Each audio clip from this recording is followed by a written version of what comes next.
Well, $60 billion, that's more than the entire valuation of many Fortune 500 companies, right? It's twice what NASA gets in a year, and it is the price tag of a single option. Elon Musk just secured, for SpaceX. Yesterday, the world of aerospace and AI collided. SpaceX officially announced a strategic partnership with Cursor, the AI coding startup that has taken the developer world by storm. But this isn't just a partnership. SpaceX now holds the exclusive right to buy Cursor for 60 billion by the end of 2026.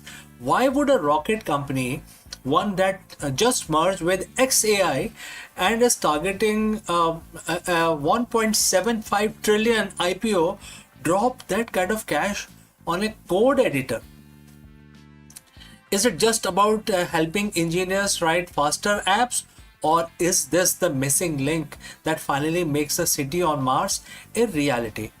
Today we are deconstructing the SpaceX Cursor deal, the colossal supercomputer, and why the road to the red planet is now paved with billions of lines of AI generated code.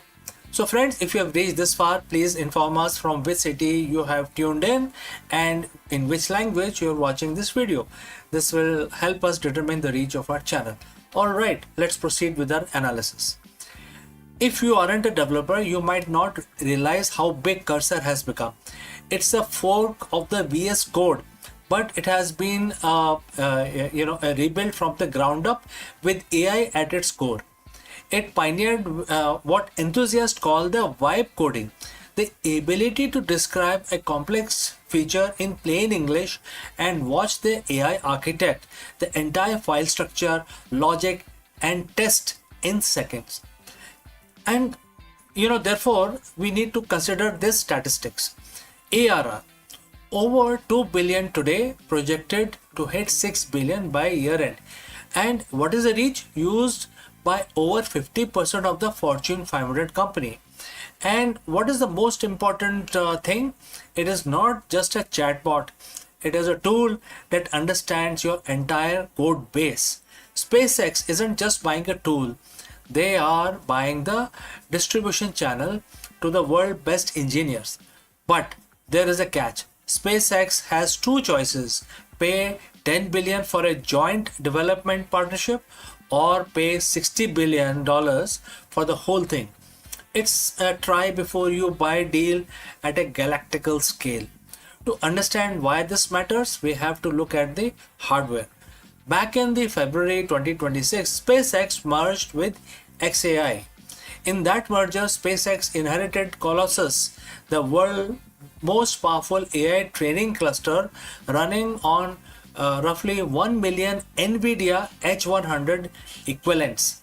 Before this deal, Cursor was a bottlenecked by the computing power. They were using model from OpenAI and Anthropic. But now Cursor is moving into the SpaceX family. They get direct access to Colossus.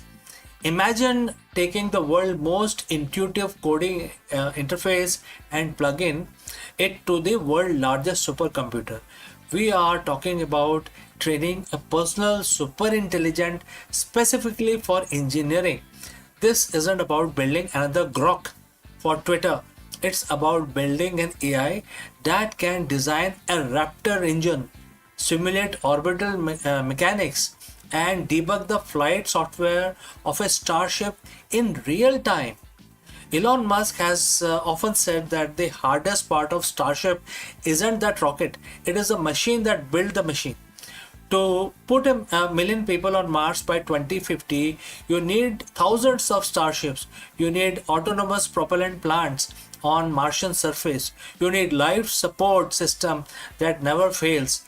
The software complexity required to manage a multi-planetary logistics chain is mind-boggling. Currently, writing that software takes thousands of human engineers and millions of man-hours. But with Cursor integrated into SpaceX stacks, accelerated prototyping will be a reality. AI can generate ground control software for the 2028 lunar mission in a fraction of time. It can also achieve autonomous debugging. On a 6 month journey to Mars, you can't wait for a patch from Earth. The ship's AI need to find a fix on its own and also debug the whole software. Next, it is going to create a stairway to Mars. This acquisition suggests that SpaceX is pivoting from being a launch provider to vertical tech stack. Their own internet, which is Starlink, their own AI, which is XAI. Now it could be Cursor also, and the transport, which is the Starship. Let's talk about money. This deal comes just as SpaceX prepare for its rumored 2026 IPO. Analysts are targeting a listing valuation of 1.75 trillion. By securing Cursor, SpaceX is signaling to Wall Street that they aren't just a transportation company, they are deep tech, combination of various companies. If they can prove that their AI integrated engineering can cut the cost of reaching Mars by 90%, a 60 billion acquisition start to look like a bargain. However, not everyone is convinced. Critics point to the anthropic shock earlier this year that wiped billions of IT giants. They ask if this a visionary move or is it another overvaluation in a red hot AI market.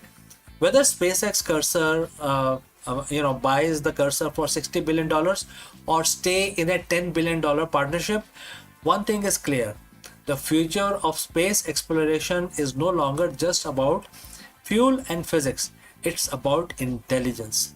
If Starship is the body that takes us to stars, the AI acquisition is the brain. We are watching the birth of the company that controls the physical and the digital infrastructure of the next century. So, friends, what do you think? Is $60 billion fair price for the key to the red planet, or is the AI bubble reaching escape velocity? Let me know in the comments below. And don't forget to like and subscribe for more deep dives into technology shaping our future. I'm CK and I will see you again in the next one. Before I go, I like to say a few words about our affiliate partner. Stop settling for a good enough video. If your built-in laptop camera looks like a grainy mess, it is time for an upgrade. Want to instantly level up your video presence? I like to present the Lenovo Performance FHD webcam. This is a game changer for your desktop setup. Technically, this is packed. It has a very sensitive RGB sensor, very crisp photographs it takes. Also comes with two microphones on board, which helps you to record very clear voice in stereophonic format. And these microphones are very sensitive. You can actually move away from the camera up to 2 meters and these microphones will pick up your voice without any problem. This is a very strong piece. This is very sturdy. Comes with tripod ready. Comes with a very long leash, so it gives you a lot of flexibility to place the webcam wherever you want to keep in your studio. And also it has a swivel base, which is also very handy. So if you want to basically level up your game and you want to pick up this camera at a discount, please click on the link here or scan the QR code. Now let's get back to our video. Hello friends, Namaskaram. In the year 1996, history was made at the top of the world. Therefore, in this video, we recount the incredible journey of squadron leader Sanjay Thapar of the Indian Air Force, who took out an ultimate challenge, a daring parachute jump onto the North Pole to unfurl the Indian national flag. We will experience the story of the India's bravest adventure as he braved the extreme Arctic condition, sub-zero temperature, and the logistic nightmare of high altitude jump in one of the most remote locations on earth. This isn't just a story of bravery, it is a testament to the grit, skill, and the patriotic spirit of the Indian Air Force. Let's go. Imagine a place where every direction you look looks like a south direction. A place where the sun doesn't set for months or doesn't rise for just as long as you would expect. A desolate frozen expanse of shifting ice, howling winds and temperature that turns human breath into ice crystal before it even leaves your lips. This is the North Pole, the geographic top of the world. For most of the human history, it was a place of legend, a target for explorers who often paid with their lives just to reach it by land. But today, we're talking about one man who decided the best way to arrive was from the sky. So, friends, if you have reached this far, please inform us from which city you have tuned in and in which language you are watching this video. This will help us determine the reach of our channel. Alright, let's proceed further. In the April of 1996, squadron leader Sanjay Thapar of the Indian Air Force did what no Indian had ever done before. He stepped out of a perfectly good aircraft 10,000 feet above the Arctic ice to plant the Indian tricolor at 90 degrees north. He was Sanjay Thapar. To call him a daredevil is almost an understatement. By 1996, Thapar wasn't just a pilot. He was a master of the sky. He was one of the India's most qualified skydiving instructor with a career defined by records. Before his Arctic expedition, he had already shattered records for number of jumps in a single day, 46 jumps in just 3 hours, and was a multi-time national champion. But for Thapar, skydiving wasn't just a sport, it was a way of life. He had jumped from over 20 different types of aircrafts across 20 countries. When you look at his record, you see a man who treated gravity not as a law but as a suggestion. And yet, the North Pole was a different beast entirely. The mission took place on the April 21st, 1996, and to understand the difficulty, you have to understand the environment. We aren't talking about the casual jump at a local airfield. Thapar jumped from an altitude of 10,000 feet. The wind speed that day was clocked at over 40 kilometers per hour, whipping across the ice in a relentless gale. But the real enemy was the cold. On the ground, temperature hovered around 26 degrees, but in the air, at the jump altitude, it was bone chilling at minus 68 degrees centigrade. At those temperatures, metal becomes brittle and the human body shuts down in minutes. Every piece of equipment, every suit layer, and every movement had to be perfectly planned. One mistake in the cold air, one frozen latch could be catastrophic. But Thapar was prepared. He was a pioneer, and he was there to bring the laurels to the IAF and the nation. So he descended through the Arctic sky, horizon stretched out in the blinding white blur. He hit the ice of the North Pole, the true 90 degrees north, and completed a successful landing. In that moment of absolute isolation, thousands of miles from home, he did what he had set out to do. He unfurled the Indian national flag. It was a moment of immense national pride, a symbol of India's growing capabilities to extreme environment. That jump wasn't just about parachute. It was about demonstrating the grit and the skill of Indian Air Force personnel. It sent a clear message. There is no environment on earth too harsh for the reach of determined Indian spirit. Squadron leader Thapar's feat didn't just end in 1996. It became a beacon for a new generation of Indian adventurers. He went out on to set more records, including jumping with the largest ever tricolor, a massive 2,226 square feet flag in the year 1997. His influence reached far beyond the Air Force. He inspired others like Wing Commander Kamal Singh Ober, who would later go on to skydive over the South Pole, making him the first Indian to conquer both extremes of the planet. Thapar's life remained a testament to the idea that if you have the will, the sky is not the limit, it is just the beginning. So today we look back at that day in April in the year 1996 with pride. Squadron leader Sanjay Thapar, who eventually retired as wing commander, proved that courage isn't the absence of fear, but the triumph over the frozen unknown. The next time when you look at the Indian flag, remember the one that flew at the very top of the world, planted by a man who decided that for India, the sky would always be our territory. Thanks for listening. Jai Hind.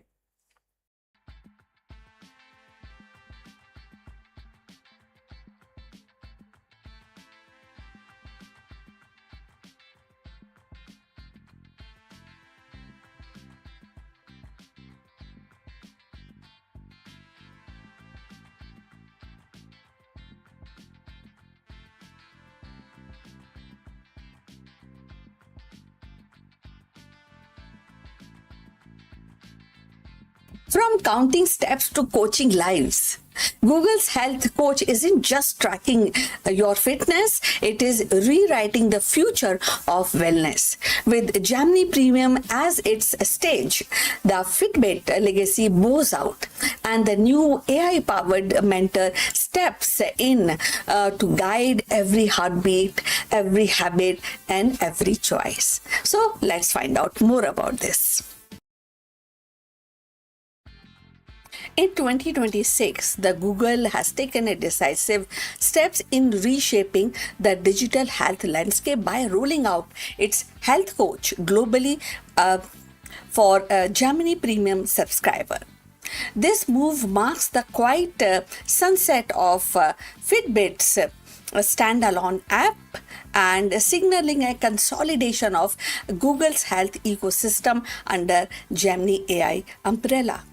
What was once a fitness tracker and companion has now evolved into a full fledged AI driven health advisor designed not merely to log steps or monitor sleep, but to actively guide user towards healthier lifestyles with personalized context awareness and recommendation.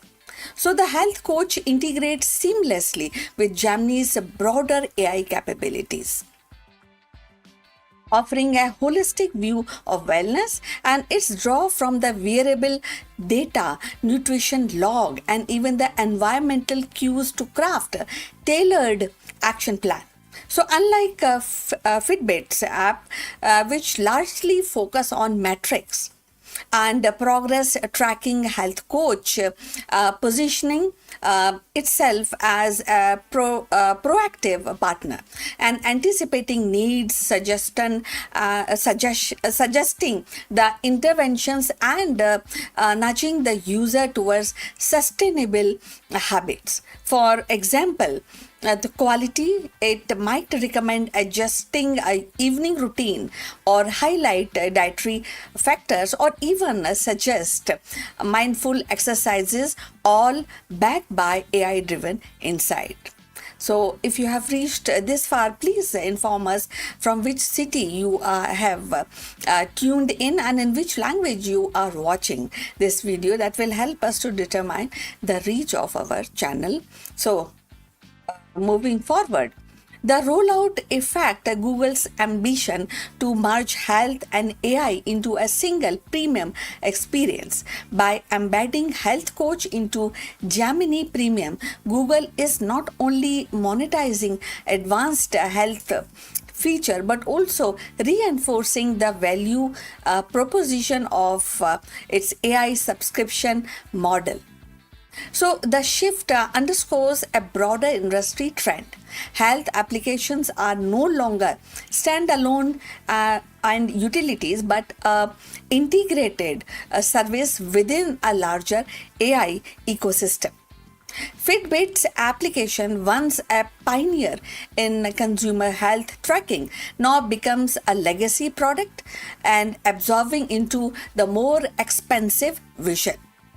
So, the implications are profound. On one hand, the user gain access to smarter, more adaptive health platform that can evolve with their needs. On the other hand, the question arises about the data privacy, the accessibilities, and the inclusivity. So, health coach reliance on AI means a sensitive personal data, a sleep cycle, maybe a nutrition, stress level are processed at a scale. While the Google promises robust safeguard, the consolidation of health data under a single corporate AI raising the inevitable concern about the transparency and control. Moreover, by tying a health coach to Gemini Premier, Google risk creating a two tiers health system where the advanced AI driven wellness tools are available only to those who can afford subscription fee. And from a cultural perspective, the replacement of Fitbit's application symbolize the end of the fitness tracker era and the dawn of AI mediated health. Fitbit once represented the democratization of health tracking and simple device empowering everyday user to monitor their activity. But when we talk about the health coach, so health coach by contrast embodies the AI first philosophy of 2026, where the wellness is no longer just measured but actively managed by the intelligent system. And this shift mirror the broader societal changes as AI became the embedded in daily life. Even the personal health is reframed through predictive algorithm and digital coaching. So critics definitely arguing that the more risk alienated a long-time fitness user who valued the simplicity of the application. So the health coach AI, which is a heavy interface, may feel overwhelming or intrusive to those who are accustomed to straightforward tracking. Yet, the Google's bet is clear. The future of health lies not in a passive measurement but in active AI driven guidance. So, if the successful health coach could redefine as how individuals emerged with their wellness and transforming health application from passive record keepers into a dynamic partner in everyday life. So that is a change. And ultimately, the Google Health Coach globally rollout is more than a product update. It is a strategic orientation of digital health. So by folding Fitbit into Gemini Premium, Google signals the health is no longer a kind of a very different or very alone ecosystem. The move consolidates the Google position in competitive health tech market, challenges rivals like Apple Health and Samsung Health, and set the stage for future AI is not just a tool but a trusted companion in the personal well-being. So Fitbit era of simple tracking closes and the new chapter begins where the every choice is guided by intelligence that learn with you. And the Google Health Coach is not just an application, it is a whisper of tomorrow. So wellness as digital mentor shaping the rhythm of human health in the age of AI. So what do you think about this? So I look forward for your comments, and we have come to the end. Thanks for watching, and please like and subscribe our channel. See you in the next one. But before we end, few words from our affiliate partner. Stop settling for a good enough video. If your built in laptop camera looks like a grainy mess, it is time for an upgrade. Want to instantly level up your video presence? I like to present the Lenovo Performance FHD webcam. This is a game changer for your desktop setup. Technically, this is packed. It has a very sensitive RGB sensor, very crisp photographs it takes. Also comes with two microphones on board, which helps you to record very clear voice in stereophonic format. And these microphones are very sensitive. You can actually move away from the camera up to 2 meters, and these microphones will pick up your voice without any problem. This is a very strong piece. This is very sturdy. Comes with tripod ready. Comes with a very long leash, so it gives you a lot of flexibility to place the webcam wherever you want to keep in your studio. And also it has a swivel base, which is also very handy. So if you want to basically level up your game and you want to pick up this camera at a discount, please click on the link here or scan the QR code. Now let's get back to our video.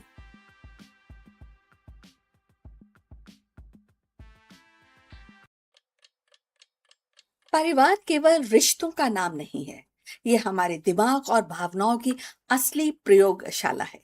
जब हम अपने प्रियजनों के साथ समय बिताते हैं, हंसी बांटते हैं, सुख दुख साझा करते हैं, तो हमारे भीतर ऐसी मानसिक ऊर्जा पैदा होती है जो हमें जीवन के हर चुनौती से लड़ने की ताकत देती है। हाल के अध्ययनों ने यह साबित किया है कि परिवार का साथ दिमाग की कार्य क्षमता को बढ़ाता है और भावनात्मक दृढ़ता को पीढ़ी दर पीढ़ी मजबूत करता है। आज की तेज रफ्तार दुनिया में जहां तनाव और अकेलापन बढ़ रहा है, परिवार ही वह सुरक्षा आश्रय है जो हमें स्थिरता, आत्मविश्वास और मानसिक शांति प्रदान करता है। यह केवल एक सामाजिक इकाई नहीं है, बल्कि हमारी सोच, हमारी स्मृति, हमारी भावनाओं का आधार है। चलिए इसके बारे में और जानते हैं। मानव जीवन में परिवार केवल रिश्तों का समूह नहीं है, बल्कि ये हमारी मानसिक और भावनात्मक ऊर्जा का भी स्रोत है। हाल के अध्ययनों ने ये उजागर किया है कि परिवार के साथ समय बिताना दिमाग की कार्य क्षमता को बढ़ाता है और भावनात्मक दृढ़ता को पीढ़ी दर पीढ़ी मजबूत करता है। जब हम अपने प्रियजनों के साथ बैठते हैं, बातचीत करते हैं, हंसी मजाक जो है वो साझा करते हैं या कठिन समय में एक दूसरे का सहारा बनते हैं, तो दिमाग में सकारात्मक रसायन सक्रिय होते हैं। ऑक्सीटोसिन और डोपामिन जैसे हार्मोन्स हमारे भीतर खुशी और सुरक्षा की भावना जगाते हैं। ये केवल क्षणिक आनंद नहीं, बल्कि दीर्घकालीन मानसिक स्वास्थ्य का आधार है। परिवार के साथ बिताया गया समय बच्चों के लिए विशेष रूप से महत्वपूर्ण है। माता पिता और दादा दादी के साथ संवाद बच्चों के दिमाग में भाषा, स्मृति और भावनात्मक संतुलन को मजबूत करता है। यही कारण है कि जिन बच्चों का पारिवारिक वातावरण सहयोगी और स्नेहपूर्ण होता है, वे जीवन की चुनौतियों का सामना अधिक आत्मविश्वास से कर सकते हैं। वयस्कों के लिए भी परिवार मानसिक ऊर्जा का स्रोत है। कामकाज और सामाजिक दबावों के बीच परिवार का साथ तनाव को कम करता है। जब हम अपने प्रियजनों के साथ भोजन करते हैं, कहानियां सुनते हैं या बस साथ में बैठते हैं, तो दिमाग की थकान दूर होती है और सोचने समझने की क्षमता बढ़ती है। अध्ययनों ने ये भी इस दिखाया कि परिवार का साथ बिताने से भावात्मक दृढ़ता, जिसको कि इमोशनल रेजिलियंस कहते हैं, वो भी बढ़ती है। इसका अर्थ ये है कि व्यक्ति कठिन परिस्थितियों में भी टूटता नहीं है एक्चुअली, बल्कि संभल कर आगे बढ़ता है। ये दृढ़ता केवल एक पीढ़ी तक सीमित नहीं रहती, बल्कि बच्चों और आने वाली पीढ़ियों में भी ट्रांसफर होती है। इस प्रकार परिवार का एक जीवंत अगर रूप देखा जाए तो वो विद्यालय से कम नहीं है, जहां हम धैर्य, सहयोग और प्रेम सीखते हैं। 2026 के संदर्भ में ये और भी महत्वपूर्ण है। आधुनिक जीवन की तेज रफ्तार, तकनीकी दबाव और सामाजिक चुनौतियों के बीच परिवार ही वह स्थान है जहां मनुष्य को अपनी जड़ों से जोड़ता है, और ये जुड़ाव माइंड को स्थिरता देता है और व्यक्ति को मानसिक रूप से स्वस्थ बनाए रखने में मदद करता है। अगर देखा जाए तो परिवार केवल सामाजिक संस्था नहीं है, बल्कि मानसिक भावात्मक शक्ति का केंद्र है। परिवार के साथ बिताया गया समय दिमाग को सक्रिय करता है, भावनाओं को संतुलित करता है और जीवन को सार्थक बनाता है। ये एक ऐसा विशेष, या कह सकते हैं विशेष मोड है या एक निवेश है जो न केवल वर्तमान को उज्जवल करता है, बल्कि आने वाली पीढ़ियों को भी दृढ़ और सक्षम बनाता है। यदि आप यहाँ तक पहुंचे हैं तो कृपा करके ये बताइए कि आप किस सहज से हमसे जुड़े हैं, किस सिटी से आप हमको देख पा रहे हैं और किस भाषा में ये वीडियो देख रहे हैं। इससे हमारे चैनल की पहुंच को समझने में हमें मदद मिलेगी। अब चलिए इस चर्चा को आगे बढ़ाते हैं। 2026 में और आने वाले वर्षों में पारिवारिक जो इकाई है, कई वैश्विक चुनौतियों का सामना कर सकती है, और वो अभी कर भी रही है। आधुनिक जीवन की रफ्तार, तकनीकी दबाव और आर्थिक असमता के और प्रवास के कारण परिवारों में दूरी बढ़ रही है। थोड़े वो अलग हो रहे हैं, न्यूक्लियर हो रहे हैं, लेकिन वास्तविक समय और आत्मीयता को कम कर दिया गया है इस पूरे प्रकरण में। और कई देशों में तो एकल परिवारों की संख्या बढ़ रही है, जिसमें बुजुर्गों का अकेलापन, बच्चों का भावात्मक असंतुलन सामने आ रहा है। इन चुनौतियों का समाधान परिवार के भीतर सचेत प्रयास से ही संभव है। सबसे पहले परिवार को समय देना आवश्यक है। साझा भोजन, बातचीत, उत्सवों में भागीदारी से भावात्मक जुड़ाव मजबूत होता है। दूसरा, तकनीक का संतुलन उपयोग करना चाहिए ताकि डिजिटल दुनिया वास्तविक संबंधों पर हावी ना हो। और तीसरा, कि शिक्षा और सामाजिक नीतियों में परिवार केंद्रित दृष्टिकोण अपनाना होगा, जिससे बच्चे और बुजुर्ग दोनों को सहयोग और सुरक्षा मिले। तो अब हम अंत तक पहुंच चुके हैं, और ये एक बार और आपके लिए दोहराना चाहते हैं कि परिवार केवल सामाजिक संरचना नहीं है, बल्कि मानसिक और भावनात्मक शक्ति का आधार है। यदि हम 2026 और आगे की चुनौतियों का सामना करना चाहते हैं, तो परिवार को प्राथमिकता देनी होगी, ताकि वह शक्ति और दिमाग को स्थिर करने में सहयोग दे और भावनाओं को और भी दृढ़ बनाती रहे, और ये पीढ़ी दर पीढ़ी जीवन को संतुलित और सार्थक बनाए रख सकती है। ये आज का डिस्कशन था। आप से गुजारिश है कि आप इस टॉपिक पर अपने कमेंट हमको लिखकर भेजिए। इसके साथ ही कृपा करके हमारे चैनल को लाइक एंड सब्सक्राइब करना मत भूलिए। मिलते हैं दूसरे एक डिस्कशन में, तब तक विदा, नमस्कार।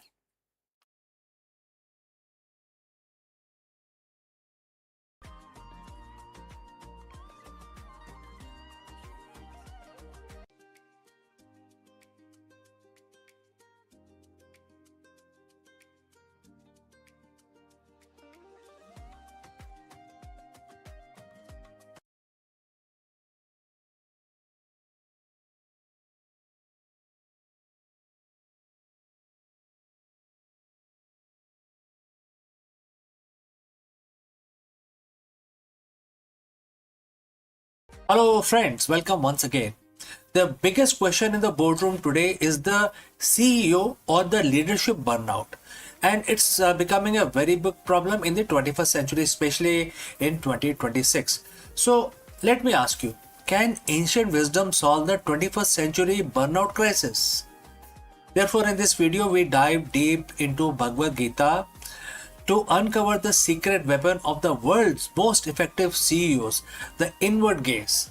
While most leadership training focuses on the external strategy, the Gita teaches that the true power comes from the internal mastery. Let us explore this further. Friends, close your eyes for a second, but not that long, because you got a company to run. Think about your morning. How many notifications did you get before you wake up, right? So as you waking up, you see so many notifications in your email, right? A market dip in Asia, a key hire resignation, a competitor's aggressive new acquisition. As a CEO, your mind is battlefield. You are expected to be most external person in the organization, watching the charts, the people, and the future as well. But what if I told you that the most successful leaders in history, the one who remain unshakable when the ship is sinking, don't look outward for their primary strategy. They actually look inwards. Today we are decoding 7,000-year-old blueprint for executive excellence. It comes from Bhagavad Gita, chapter 5, verse 28. It's verse about liberation, but for a modern leader, it's a manual for mental sovereignty. Let's look at the text of the verse 28, right? And the quote starts, shutting out all external sense objects, keeping the eye and vision concentrated between the two eyebrows, suspending the inward and outward breathing within the nostrils, and thus controlling the mind and senses and intelligence. The transcendental leader seeking liberation becomes free from desire, fear, and anger. Quote close. Well, friends, if you have reached this far, please inform us from which city you have tuned in and in which language you are watching this video. This will help us determine the reach of our channel. Alright, moving on. At first glance, this sounds like a guide for a monk in a cave. But let's translate this into a CEO speak. Let's look at it again. Shutting your external sense object, which is equal to filtering out the noise. Data is useful, but noise is deadly. Next is vision between the eyebrows. Single pointed focus, eliminating shiny object syndrome. Next, suspending the breathing, regulating the nervous system. You cannot lead if your body is in a permanent state of fight or flight, right? Free from desire, free from anger. That is the next phrase. This is the definition of objective decision making. Why does CEO need an inward gaze? Because the biggest threat in your company isn't the competition. It is your own unprocessed reactivity. When the CEO reacts out of fear, they cut cost into too early and stifle innovation. When they react out of desire, they over leverage and chase vanity metrics. When they react out of anger, they destroy corporate culture. The inward gaze mentioned in Gita is about becoming witness. In business psychology, we call this metacognition. It is the ability to watch your thoughts without being hijacked by them. Imagine a board meeting where room is heated, everyone is shouting, and if your gaze is inward, you aren't caught in the emotional crossfire. You are observing the pattern. You are the eye of the storm. That is a secret weapon. It allows you to see the signal while everyone else is drowning in the noise. The verse specifically mentioned equalizing the inhalation and exhalation. What does a spiritual text care about breathing? Well, because your breath is the remote control of your brain. Many of us know this fact. Breathing is the only a process in the body which can be controlled by you, as well as it is involuntary as well. Even if you don't think about breathing, your body continues to breathe, right? So there is a fine line using which you can start controlling your mind. So it's a common knowledge. Now let's proceed further. Science tells us that when you are stressed, your breathing becomes shallow and rapid. This triggered the situation that most of us are anxiety situation that most of us are suffering. The primitive part of the brain, which it controls this whole thing, is basically creating an environment of fear in your brain. You lose access to your prefrontal cortex, the part of your brain responsible for complex strategy and empathy. The Gita was teaching biohacking long before the term even existed. By equalizing the breathing, you manually reset your nervous system. The boardroom application, how does it apply in the boardroom? Before you walk into a high stress negotiation, or before you hit that send button on a difficult email, you practice verse 28. You equalize the breathing. You move from state of threat to the state of resourcefulness. This is how you command a room without saying a word. And that is a true executive presence. The final part of the verse says this path lead to liberation. For a CEO, what is liberation?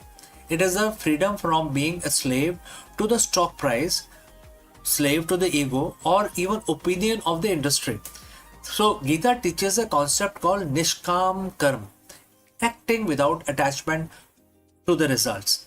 This doesn't mean you don't care about profits. It means you are so focused on the excellence of the process that you aren't paralyzed by the fear of the outcome. When you are free from the fear of the and desire, you can make hard decisions.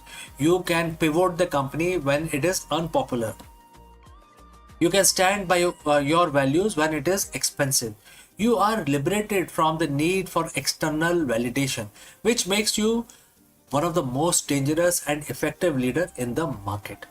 So how do you master this inward gaze? It's not about quitting your job to meditate. It's about integrating Gita into your workflow.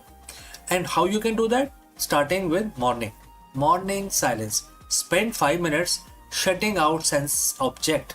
No phones, no email, just your breathing. Start thinking about your breathing process only for 5 minutes. All right. Next, 3 breathe rule. Before every meeting, equalize your inhalation and exhalation. Equal, right? Slow it down. Next, the mirror check. Ask yourself, am I moving towards the goal out of fear or out of purpose? Right? Mastering the inward gaze doesn't make you a passive leader at all. It makes you an unstoppable one. It transforms you from a CEO who is pushed by the world into a leadership role, or another person is who's actually shaping the world itself. Right? So it transforms that. Gita says that this is a way for the liberation for the leadership role.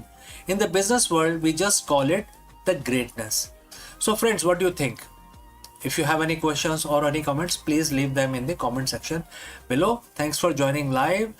Thanks for watching. And if you found this leadership lesson valuable, subscribe for more ancient wisdom for the modern businesses. Now you can go lead from within.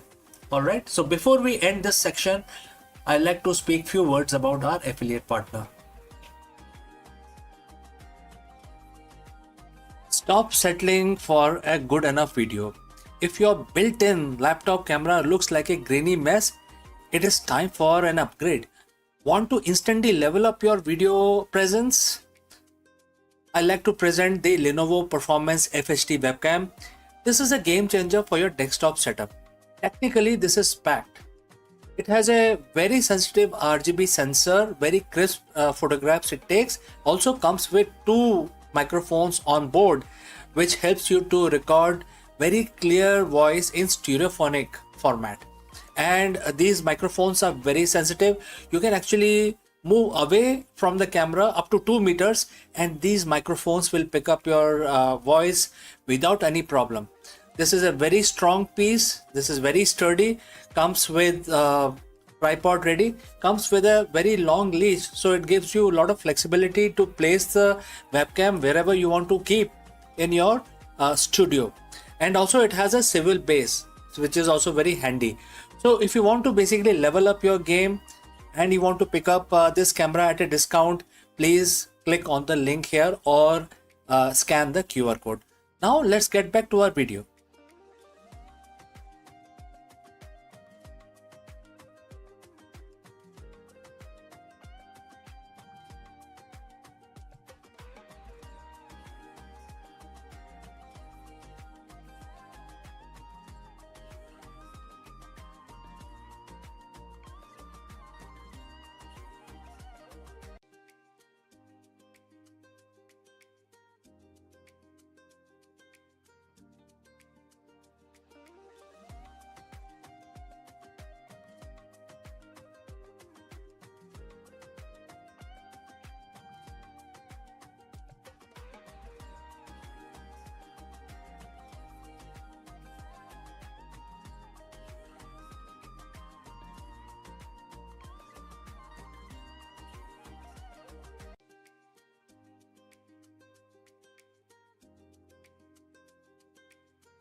Hello friends, did you know that NASA is officially moving beyond the chemical rockets? In this video, we dive deep into the revolutionary nuclear thermal propulsion (NTP) technology that is set to slash travel time to red planet. Imagine a future where Mars isn't a grueling 7 months journey, but a weekend trip in comparison to everything we have known about the space exploration. Let us explore this further.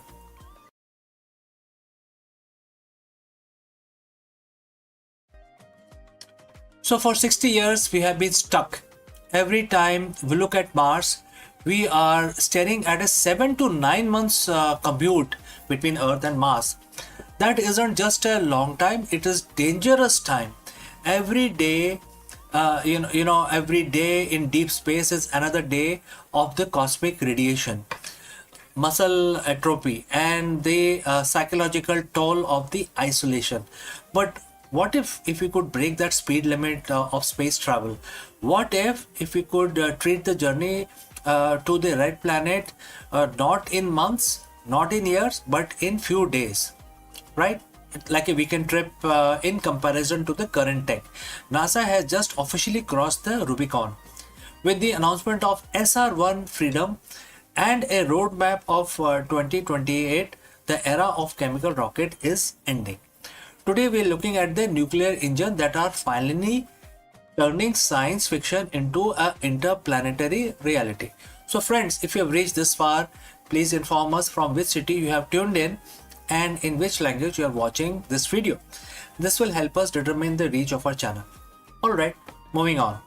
To understand the future, we have to look at why we cannot reach at this point in time, and currently why it is slow. Our best rockets today are chemical combustion. We all know that liquid hydrogen and liquid oxygen.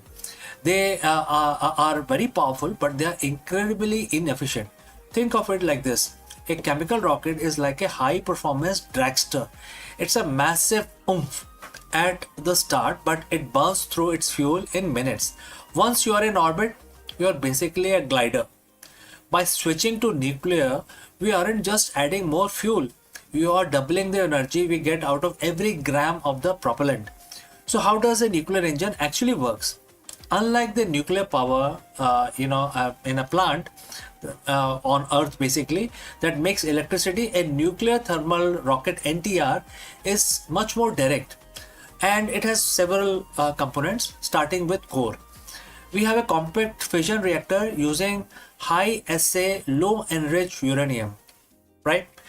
And it then create energy, which then send it to the nozzle, etc. And therefore we have to talk about the propellant.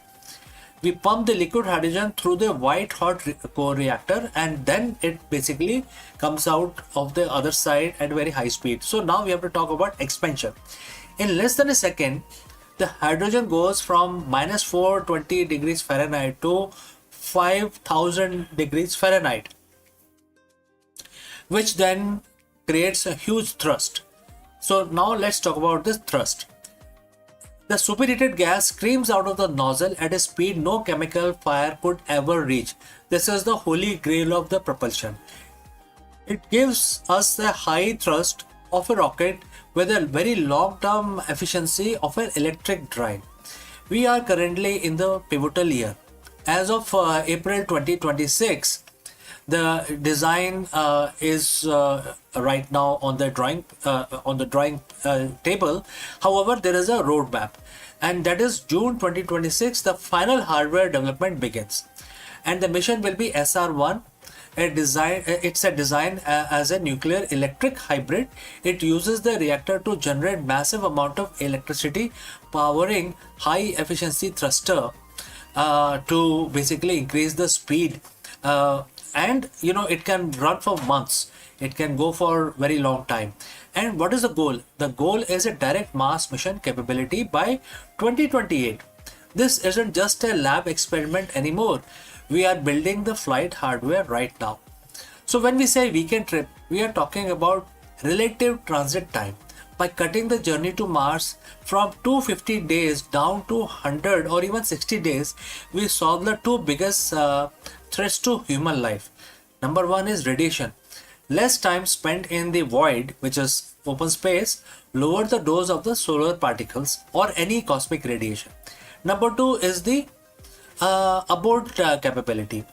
Nuclear engines allow us to turn around or change course. Well, in a chemical rocket, once you are on your path, you are committed. Nuclear gives the pilot a steering wheel.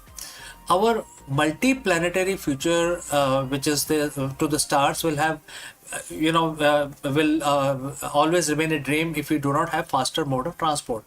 We just don't have the engine to reach them. Why, right? So if we want to go to other worlds, other stars, we need faster mode of transport. So with the breakthrough that we are going to see in 2026, the gap between Earth and Mars is finally closing. We are no longer limited by how much fire we can make. We are now limited only by our ambition to explore.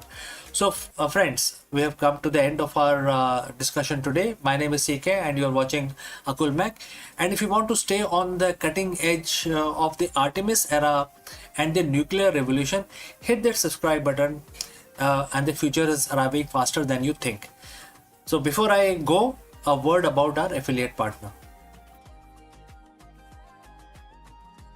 Stop settling for a good enough video. If your built-in laptop camera looks like a grainy mess, it is time for an upgrade. Want to instantly level up your video presence? I like to present the Lenovo Performance FHD webcam. This is a game changer for your desktop setup. Technically, this is packed. It has a very sensitive RGB sensor, very crisp photographs it takes. Also comes with two microphones on board, which helps you to record very clear voice in stereophonic format. And these microphones are very sensitive.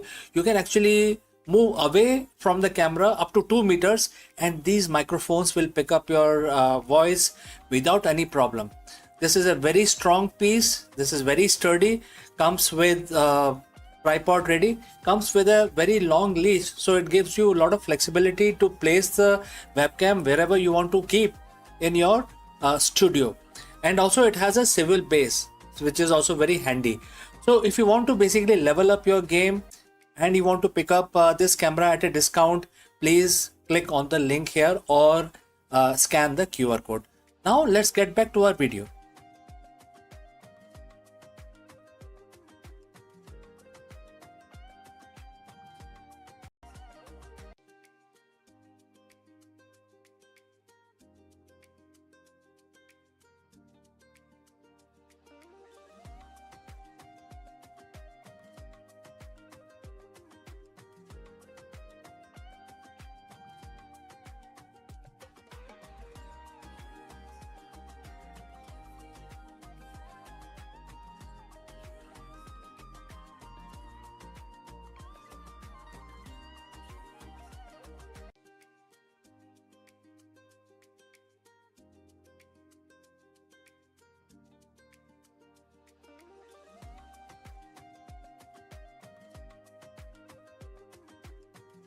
The partition of India was not just a political decision, it was a human catastrophe. Much like civilians of Iran who now find themselves uprooted, millions in the subcontinent were forced to abandon their homes, lands, and identities, that too overnight. Both movements, separated by decades and geography, speaks to the enduring tragedy for how political decision and power struggle can fracture the societies and leaving ordinary people to bear the heaviest burden. So the year 1947 stand as one of the most defining moment in South Asian history. It was the year when the India gained independence from British colonial rule, but it also the year when the subcontinent was violently divided into two nations, India and Pakistan. This partition was not merely a political act of drawing borders, it was a human tragedy of an unimaginable scale. So today we are actually, as the new documentaries revisit this chapter, they bring fresh voice and forgotten stories, reminding us that the echoes of 1947 still actually there in the hearts, in the mind, across the generations. Partition uprooted nearly 15 million people, making it one of the largest forced migration in human history.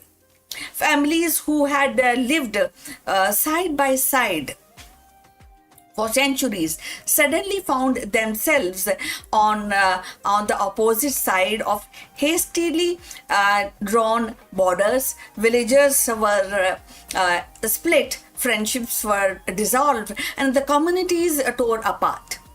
The documentaries highlights not just the statistics, but the live experience, lived experience, like the grandmother who carries her infants across the burning field, the young man who lost his entire family on a train to Lahore, the child who never understood why neighbors turn into enemies overnight.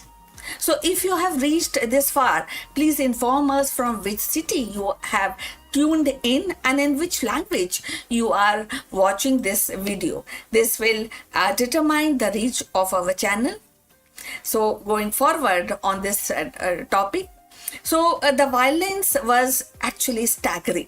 Estimation actually suggests that up to 1 million lives were lost in communal riots, massacres, and retaliatory killing. The documentaries do not shy away from these horrors. They show how train arrived at station filled not with the passenger but the corpses, and they recount how women bore the bunch of violence, subjected to abductions and assault, and their suffering often silenced in official narratives. By revisiting these stories, filmmakers are not only documenting history but also challenging the silence that has long surrounded these wounds. Yet, in the amid of this devastation, there are also stories of extraordinary humanity, like Hindu and Muslim Sikhs who risk their lives to protect neighbors of another faith, ordinary villagers who formed a human chain to shield women and children. And these acts of compassion remind us that the partition was not only about division, it is also about resilience, courage, and stubborn persistence of hope. The documentaries also explore the political dimensions of partition. They revisit the hurried negotiation between leaders like Jawaharlal Nehru, Muhammad Ali Jinnah, and the Lord Mountbatten. And they questions whether the division was inevitable or whether it was a product of colonial haste and political miscalculations. So they also highlight how these border line drawn in just 5 weeks, carved through the homes, rivers, and field, with a little regard for human consequences. In doing so, they invite viewers to reflect on the long shadow of colonialism and the kind of fragility of nation building. So, as we close this retelling of 1947, it is impossible not to see the parallel with the conflict unfolding in Iran today. Just as the partition tore apart the families and villages and villagers and centuries of coexistence, the war in Iran are displacing communities, fracturing identities, and leaving scars that will echo for the generation. The lesson of partition is not confined to South Asia. It is universal reminder of how political decision drawn hastily or imposed violently can unravel the fabric of the society. The borders carved in 1947 create wounds that still shape India and Pakistan. In Iran, the battle of today are shaping future in the way that will remembered decades from now. So, by revisiting partition, we are also not only honoring the memories of those who suffered, but also urging ourselves to recognize the human cost of division, whether it occurs whatever and wherever it occurs. The echoes of 1947 remind us that the history is not a distinct past. It is a living force reflecting in the struggles of people across the world. If we listen closely, the cries of displaced family in Iran today carries the same resonance as those who fled across this border line, which was created by political decision in 1947. But perhaps the most powerful aspect of this retelling is their focus on memories and identity. Partition was not just a historical event. It becomes a defining marker of identity for millions. So for those who crossed the borders, the trauma was carried into their children and the grandchildren. Even today in India and Pakistan, partition shapes the politics, culture, and collective memory. The documentaries capture this intergenerational transmission of trauma, showing how the past refused to remain buried. So ultimately, the echoes of 1947, when we are talking about this, the India's partition retold is not just about the revisiting the part. It is also listening to the voices that were silenced, acknowledging the pain that was ignored, and the recognition of humanity that endured against all odds. It is a call to remember, not to reopen the wound, but to ensure that such tragedies are never repeated. The echoes of 1947 remind us that the history is not distinct, it is living within us, shaping who we are and how we imagine our future. And also, the retelling of partition is more than remembrance. It's also a call to empathy, to to be vigilant, and to ensure that the tragedies of the yesterday do not become inevitable for tomorrow. So please send us your comments, subscribe to our channel for more insights in Indian spirituality and politics and the history and of course the mythology. So see you in the next one.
In the heart of San Francisco, Luna AI dared to reimagine shaping with $100,000 gamble on AI managed retail store. Sleek algorithm promised efficiency, but the grand experiment hit a very human snag, that is staffing, and that exposed the limit of automation. What was meant to be glimpse of the future quickly became a cautionary tale of tech colliding with reality. In San Francisco, the promise of an AI managed retail future took center stage when Luna AI unveiled its flagship store with $100,000 investment. The concept was bold, a retail space where the artificial intelligence would streamline operations, enhance customer experience, and reduce the reliance on traditional management structure. The launch drew attention from both tech enthusiasts and retail analysts, and they were eager to see how the automation could reshape the brick and mortar commerce. Yet, despite the futuristic vision, the store quickly encountered a very human problem: staffing issues. While AI managed inventory analytics and customer flow prediction, and day-to-day realities of staffing proved harder to automate. Scheduling conflicts, employee turnover, and the need for human oversight exposed the limitation of purely AI-driven model. The irony was striking. A store designed to minimize the human dependency found itself struggling precisely to become of it. So, if you have reached this far, please inform us from which city you have tuned in and which language you are watching this video. This will determine the reach of our channel. So, just put some comments about your city also. So now we were talking about the store, and the Luna AI experiment underscores a broader tension in the modern retain, and technology can optimize the process, but it cannot fully replace the adaptability, empathy, and the problem solving skill of human staff. For investors and entrepreneurs, the lesson is clear. The innovation must balance automation with human capital. So, Luna AI's venture may have stumbled, but it has sparked a vital conversation about the future of retail, where the AI and people coexist rather than compete. So, Luna AI store shows that even in the world run by algorithm, retail still need human touch. So Luna AI experiment in San Francisco was more than just a store. It was a test of how far automation can carry retail into future. Yet the staffing struggles revealed a truth that technology alone cannot erase the human presence and remains, and it also tells us that humans interventions, human presence remains the backbone of customer experience. The venture may have flattered, but it leaves behind a valuable lesson, that the future of retail will not only to AI versus people, but AI working alongside with people. So we have come to the end. Thanks for watching. Please like and subscribe our channel. But before we go, we have a few words from our affiliate partner. Stop settling for a good enough video. If your built-in laptop camera looks like a grainy mess, it is time for an upgrade. Want to instantly level up your video presence? I like to present the Lenovo Performance FHD webcam. This is a game changer for your desktop setup. Technically, this is packed. It has a very sensitive RGB sensor, very crisp photographs it takes. Also comes with 2 microphones on board, which helps you to record very clear voice in stereophonic format.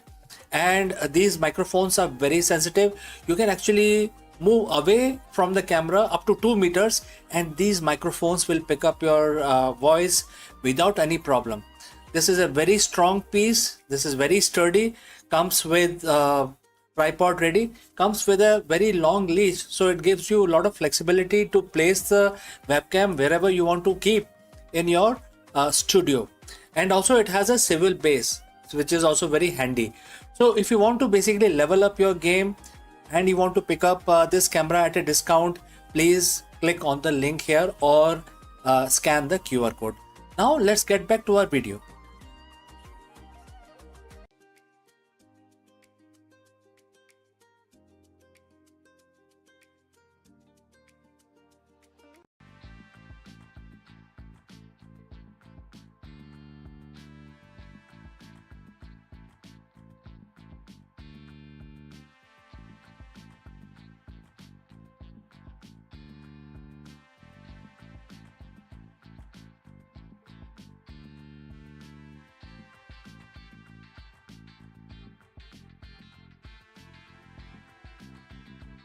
In the silent depths of universe where the particles dance unseen and forces whisper across the void, neutrinos have long been the enigmatic wanderers, the ghost slipping through the matter as if it were air. For decades, they seemed passive, mere spectator in the cosmic play. But now, a startling revelation suggests that they may be tugging at reality itself. The discovery of subtle neutrino force hint at the invisible thread woven into quantum fabric. Thread that could reshape our understanding of stars, galaxies, and the very architecture of our cosmos. So let's find out more. In the grand tapestry of physics, certain threads remain elusive, simmering faintly at the edge of our perception. Among them are neutrinos, ghostly particles that stream through the cosmos, through our bodies, through the earth itself, almost without interaction. For decades, they were treated as a passive wanderers.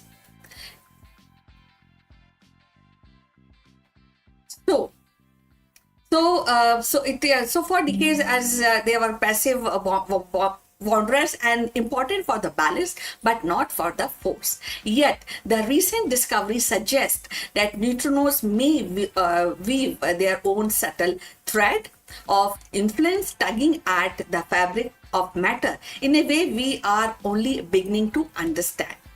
Before we go further, let us understand what are neutrinos.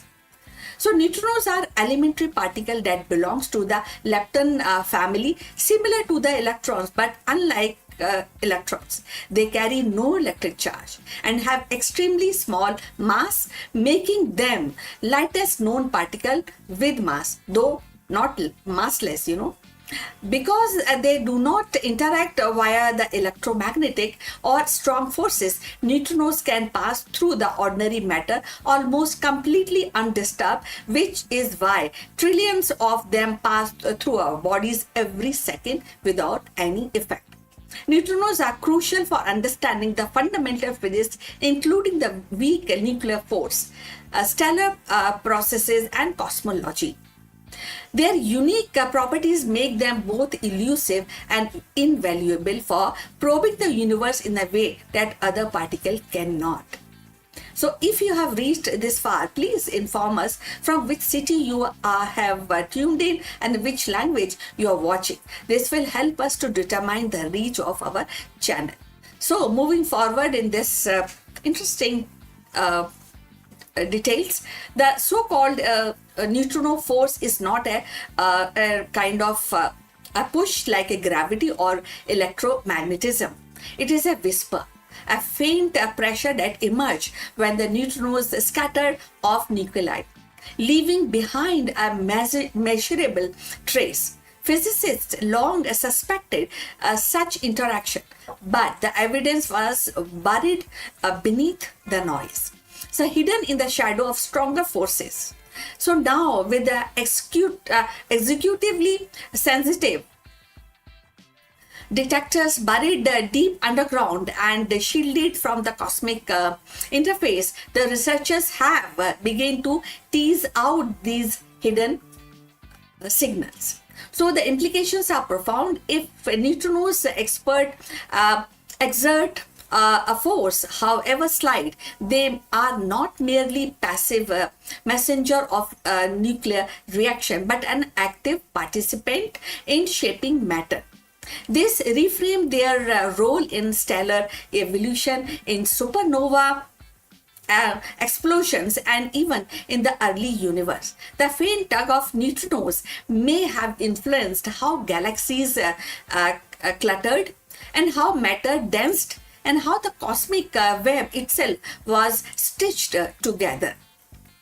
So, mapping this force requires patience and ingenuity. Detectors are filled with tons of liquid argon and heavy water wait slightly for the rare moment when the neutrino collides. And each flash of light, each ripple of energy is a clue.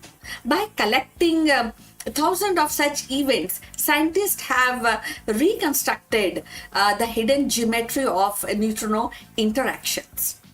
The emerging picture is one of the delicate thread quantum filament that connects the smallest scale of particle physics to the largest structure of cosmos. The discovery also challenges the standard model of physics that are so soft. It's like a soft framework which has guided science for half a century.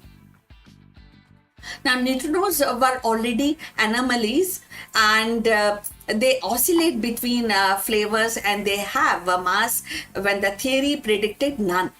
Now, with the evidence of the force, they may demand an extension of model, a new chapter in our understanding of fundamental interaction. For a lay person, the idea is both humbling and exhilarating, And imagine a particle so small they pass through a wall of lead as if it was a mist. Yet collectively they shape a density of stars. Imagine a universe where the invisible thread tug gently at matter, guiding its dance across billions of years. The neutrino force reminds us that the nature's most powerful influence are not always loud or obvious. They can be subtle, patient, and hidden in a plain sight. As physicists continue to map these quantum thread, they are not merely cataloging another force, they are uncovering a deeper truth. That the universe is woven from the interaction both grand and delicate, from explosion of supernova to a faintest whisper of neutrino. And in that weaving lies the story of everything: the galaxy above, the atom within, and the invisible force that binds them together. In the end, neutrino force is more than a scientific curiosity. It is a reminder that universe is stitched together by thread, both visible and unseen. Gravity may anchor the stars, electromagnetism may light the sky, but it is quite tug of neutrino that whisper of deeper harmonies. As physicists trace these quantum thread, they are not only mapping a new force, they are uncovering the poetry of existence itself, where even the faintest particle play their part in a grand design. So, invisible thread and infinite cosmos. So, we have come to the end. Thanks for watching. Please like and subscribe our channel, and see you in the next one. But before we end, few words from our affiliate partner. Stop settling for a good enough video. If your built-in laptop camera looks like a grainy mess, it is time for an upgrade. Want to instantly level up your video presence? I like to present the Lenovo Performance FHD webcam. This is a game changer for your desktop setup. Technically, this is packed. It has a very sensitive RGB sensor, very crisp photographs it takes. Also comes with two microphones on board, which helps you to record very clear voice in stereophonic format. And these microphones are very sensitive. You can actually move away from the camera up to 2 meters, and these microphones will pick up your voice without any problem. This is a very strong piece. This is very sturdy. Comes with tripod ready. Comes with a very long leash, so it gives you a lot of flexibility to place the webcam wherever you want to keep in your studio. And also it has a swivel base, which is also very handy. So if you want to basically level up your game and you want to pick up this camera at a discount, please click on the link here or scan the QR code. Now let's get back to our video.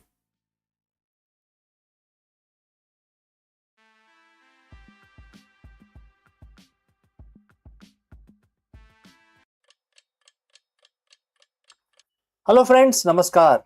In this video, we break down India's strategic response to the latest US tariff proposal under the Section 301 investigation.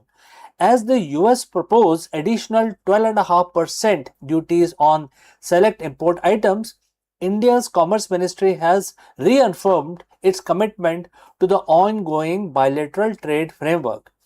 In this video, we analyze what this means for the India-US trade relationship, the status of the February 2026 interim agreement, and how New Delhi is navigating this latest trade issue or problem. Let's go and discuss this further.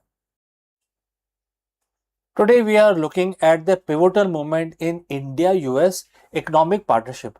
As early of June 2026, news cycles are buzzing with reports of the US Trade Representative USTR proposing additional tariff under Section 301 of the US Trade Act.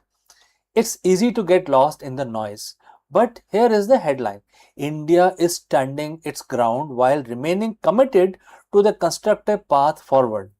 These proposed tariffs, which include 12.5% surcharge and currently in the proposal phase, they are not yet final.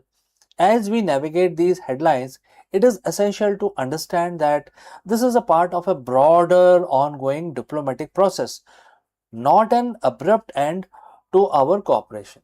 So friends, if you have reached this far, please inform us from which city you have tuned in and in which language you are watching this video. This will help us determine the reach of our channel. Alright, let's proceed further. To understand why we are here, we have to look at the process. The USTR recently concluded investigations into 60 different economies, including India, regarding forced labor, industrial capacity issue, and therefore there are other issues also. Crucially, exports note that this is a broad global measure rather than a specific attack on India. The US is applying this to partners and competitors alike, from EU to South Korea. However, India's position is very clear. We must challenge this legal and technical on the basis of technical issues, and we have to understand what are these bases of this tariff when they don't align with the reality. Our Commerce Ministry is actively engaged, ensuring that our stakeholders have seat at the table. During upcoming public hearing on July 7th, 2026. Well, some might ask, don't we just sign a massive trade deal? And the answer is yes. In February 2026, we reached a landmark framework that slashed effective tariff from staggering 50% down to 18%. That deal was a win-win for both sides. It stabilizes the rupee, boosted our export in textile and pharma, and cemented India's role as a key US ally. Ambassador Sergio Gore recently noted that we are 99% there on finalizing the technical details of our broader bilateral trade agreement. The remaining 1% is about legal phrasing and implementation.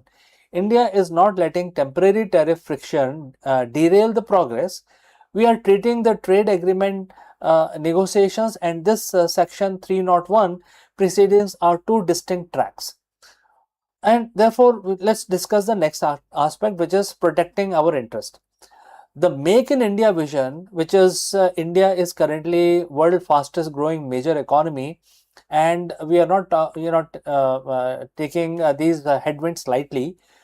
We are prioritizing our strategic autonomy, whether it is protecting our labor intensive sectors like leather and apparel or advocating for fair market access. Our negotiators are holding the line. This is about more than just numbers. It's about Make in India initiative. We are building a manufacturing environment that is stable, predictable, and attractive to global supply chain. While we remain a primary US ally and the counterweight in the Indo-Pacific, our foreign policy remains grounded in protecting our own economic sovereignty. So, what is the takeaway here? First, don't panic over headlines. The process is underway and there is a clear path for consultation and legal changes or even challenges, whatever you want to call it. Second, the relationship is strong with investment commitment from US companies exceeding 60 billion in recent months. The big picture remains one of the deep integration and the mutual growth. And India and US are two great democracies navigating complex global economy. We will continue to talk, we will continue to negotiate, and we will continue to stand our ground. So if you have any questions, friends, please do let me know in the comment section below. Thanks for listening, thanks for watching, and I will catch you again in the next one. Hello दोस्तों, नमस्कारम। आपका स्वागत है। क्या आपने कभी सोचा है कि जो दिल्ली शहर है हमारा, भारत की राजधानी, जिसमें बहुत लोग रहते हैं, पूरे ब्यूरोक्रेट्स, पूरी गवर्नमेंट ऑफ इंडिया उसमें रहती है, इसका असली और प्राचीन नाम क्या था? तो ये एक बहुत ही इंपॉर्टेंट क्वेश्चन है। इस क्वेश्चन का आंसर ढूंढेंगे हम इस वीडियो में। हम दिल्ली के इतिहास में गहराई में उतरेंगे और जानेंगे कि सदियों पहले दिल्ली को किस नाम से पुकारा जाता था। दिल्ली का इतिहास महाभारत काल से लेकर मुगल सल्तनत तक और अंग्रेजों के दौरान बेहद दिलचस्प है और इसमें अलग अलग नामों से इसको बुलाया जाता था। तो चलिए आगे बढ़ते हैं। दोस्तों, सारी दुनिया दिल्ली के नाम से जानती है इस शहर को, लेकिन आप में से काफ़ी लोग इस बात को जानते होंगे कि जो कैपिटल ऑफ इंडिया है उसका नाम न्यू दिल्ली है। ये अंग्रेज़ों ने दिया था, लेकिन इससे पहले इसको दिल्ली के नाम से जाना जाता था। आज भी जो दिल्ली शहर है वो काफ़ी बड़ा है, लेकिन जो कैपिटल एरिया है उसको हम न्यू दिल्ली बोलते हैं। तो लेकिन कभी आपने सोचा है कि दिल्ली की जिस सड़कों पे हम चलते हैं और इसका नाम हमेशा दिल्ली था या कुछ और? क्या आप जानते हैं कि इस शहर का असली और प्राचीन नाम क्या था? आज इस वीडियो में हम इतिहास के परतों को हटाएंगे और जानेंगे कि दिल्ली के उन नामों के बारे में जो वक्त की धूल में कहीं खो गए। चलिए बात शुरू करते हैं महाभारत काल से, क्योंकि उससे पहले तो हमें पता ही नहीं है। वेदों और पुराणों के अनुसार पांडवों की राजधानी इंद्रप्रस्थ थी।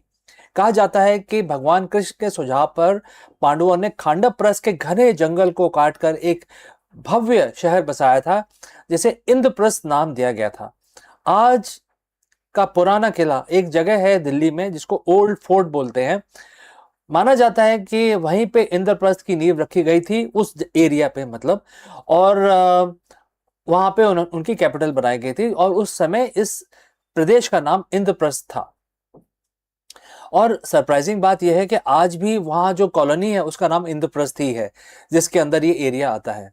तो बड़ा सवाल यह है कि इतिहासकारों ने अलग अलग इसके ऊपर मत हैं। कई लोग बोलते हैं कि ये तो मतलब पुराना किला है, लेकिन कई लोग बोलते हैं कि इसी जगह पे इंद्रप्रस्थ था। अब इतनी पुरानी बात हो गई, 5000 7000 साल पुरानी, इसमें काफ़ी गहन अध्ययन करना पड़ेगा।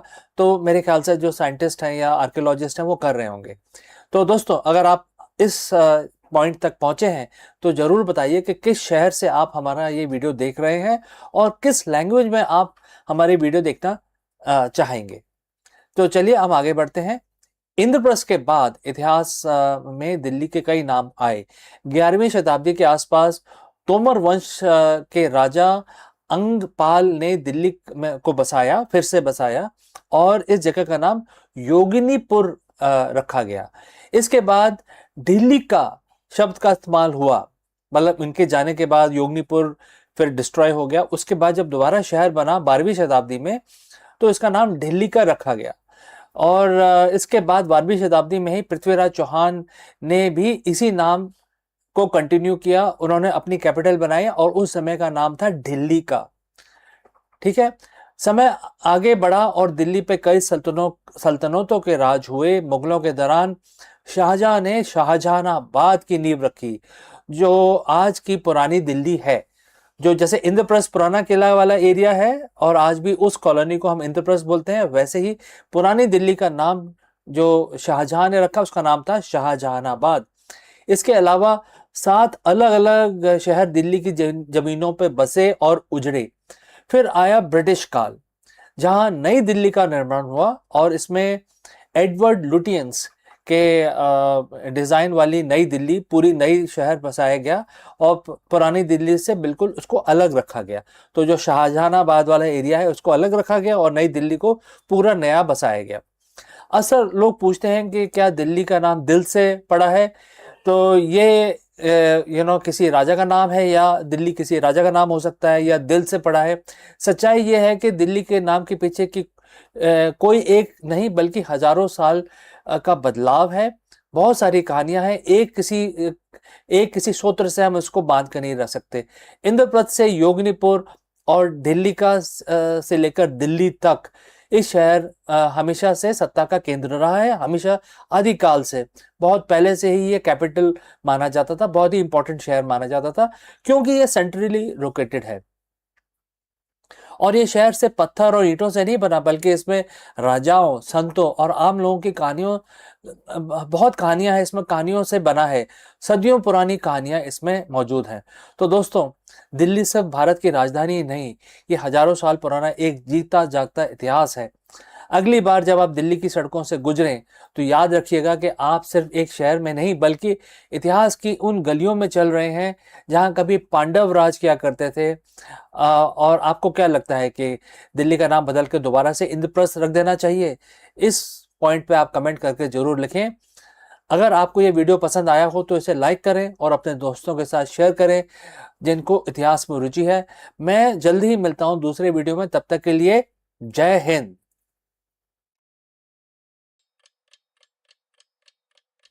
Hello friends and namaskar. Do you know that the Gurugram real estate prices have skyrocketed by 18%? Therefore, in this video, we break down exactly why property demand in Gurugram is hitting new high in 2026 and what this means for home buyers and the real estate investors. Let's go and explore this further. If you have been looking at the property in Gurugram lately, you have probably noticed that same thing I have in the market is basically on fire. So what was cheaper earlier is now becoming expensive. We are looking at an 18% jump in the prices, and that isn't just a random number. It's a signal of a massive shift in the Millennium City. But is this a bubble about to burst, or is there some actual solid value behind these numbers? Today we are breaking down exactly what is happening in Gurugram real estate market in 2026, and more importantly whether you should be buying, selling or staying on the sidelines when the property is soaring so much. So friends, if you have reached this far, please inform us from which city you have tuned in and in which language you are watching this video. This will help us determine the reach of our channel. Alright, first, let's get the big question out of the way. Why 18%? A lot of people see this and think probably, perhaps, speculative bubble. But when you look at the data, it's actually a structural repricing. We are seeing a perfect storm of three things: infrastructure, corporate expansion, and flight to quality. Not all of the Gurugram is growing at the same rate. We are seeing two-speed market. This is the part everyone ask me about. Is it too late to enter? So when we talk about two-speed market, so there are places in Gurugram which are moving slowly, but there are hot cakes, very prime locations which are growing at 18%, especially in 2026. So question is it too late to enter? No, market is absolutely risk free. We had a massive price run up in the short 30 months window, and you need to be aware of the risk also, like potential interest rate fluctuations and the fact that we have pulled forward several years of expected appreciation into the current window. So in the end, I would like to tell you that look for a 7 year plus holding period if you are buying right now. This isn't get rich quick game anyway. It is a long term wealth building strategy in a maturing global city. And Gurugram is a very happening place. Also, there are a lot of business opportunities for people who live in Gurugram. So Gurugram isn't just a city; it's a structural growth story. Whether you are looking at the Dwarka Expressway or the established luxury of Golf Course Road, the key is doing your homework. Don't buy the hype, but buy the fundamentals.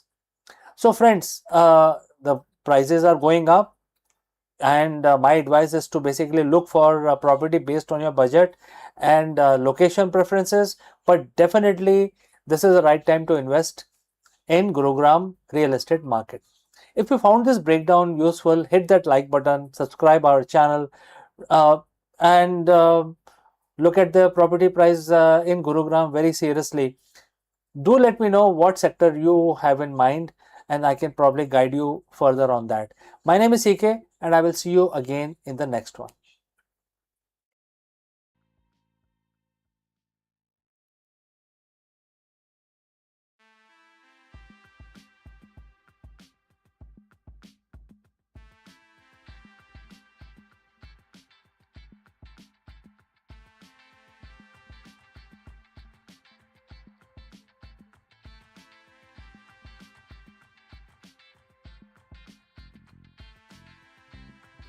Hello friends. In this video, we will try and unlock the ancient secret to the modern leadership. In today's hyper-connected yet fragmented business world, a CEO's greatest asset isn't just the data, it is the universal awareness. In this video, we explore the profound leadership lesson hidden within Bhagavad Gita and how its wisdom can transform a busy executive into an omnipresent executive. Let's go. In the modern boardroom, we are obsessed with presence. We hire coaches to help us with executive presence, how we stand, how we speak, how we command a room. But there is a level of leadership far beyond, from the mere physical presence. And it is what the ancient wisdom calls omnipresence. Think about the life of a modern CEO. We are pulled into thousand directions. Your supply chain is in Asia, your investors are in London, your tech team is in San Francisco, and your family is at home. You feel fragmented. You feel like you are everywhere, yet nowhere at once. Today, we are going to unlock a 7,000-year-old solution to this 21st century fragmentation. We will dive into chapter 8, verse 22 of Bhagavad Gita to discover how the Supreme becomes a blueprint for the ultimate leader. So, friends, if you have reached this far, please let us know from which city you have tuned in and in which language you are watching this video. This will help us determine the reach of our channel.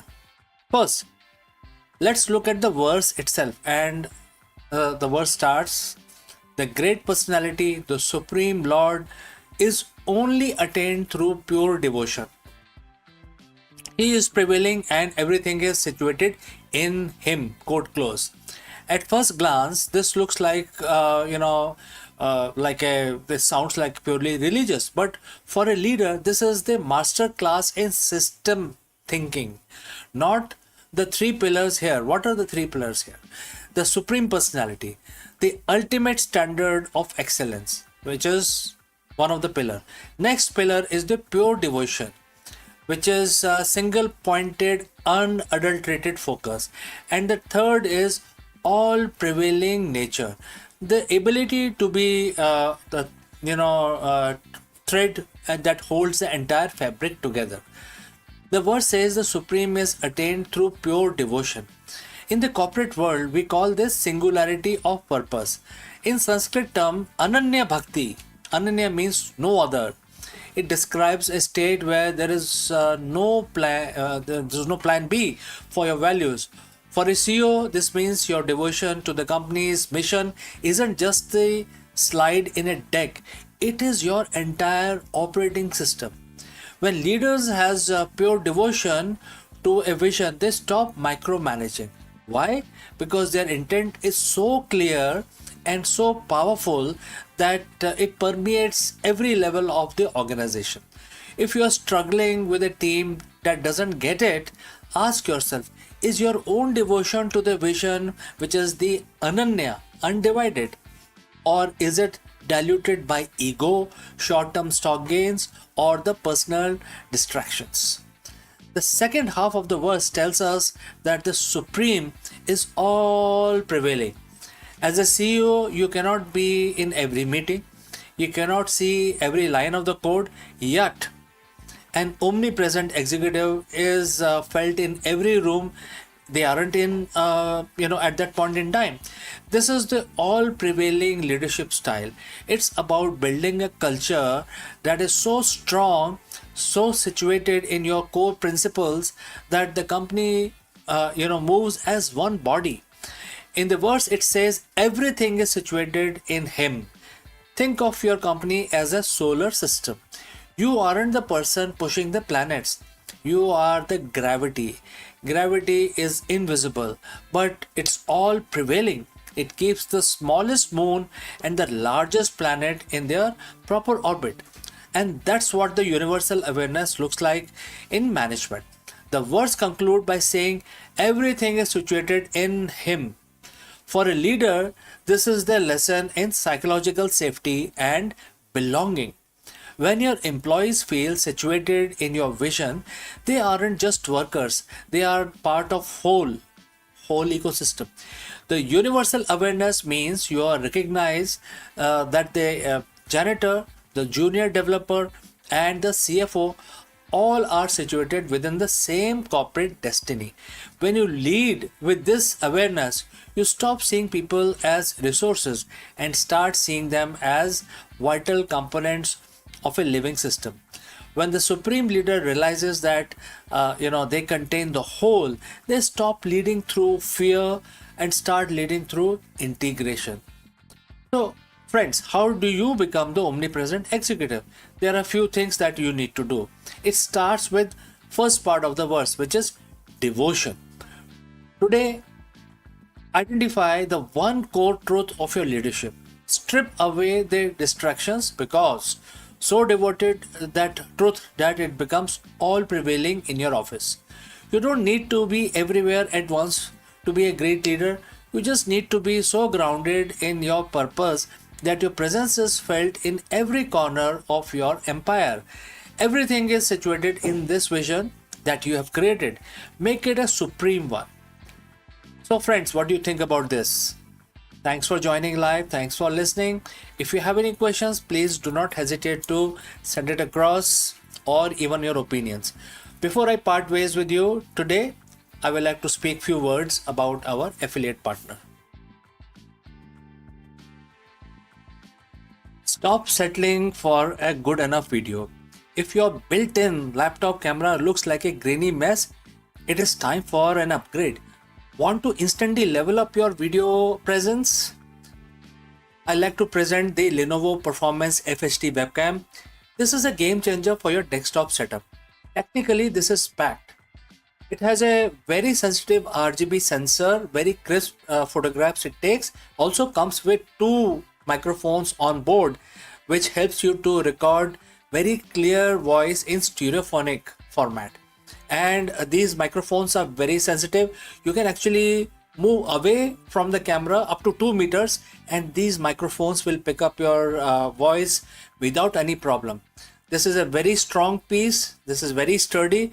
Comes with tripod ready. Comes with a very long leash, so it gives you a lot of flexibility to place the webcam wherever you want to keep in your studio. And also it has a swivel base, which is also very handy. So if you want to basically level up your game and you want to pick up this camera at a discount, please click on the link here or scan the QR code. Now let's get back to our video.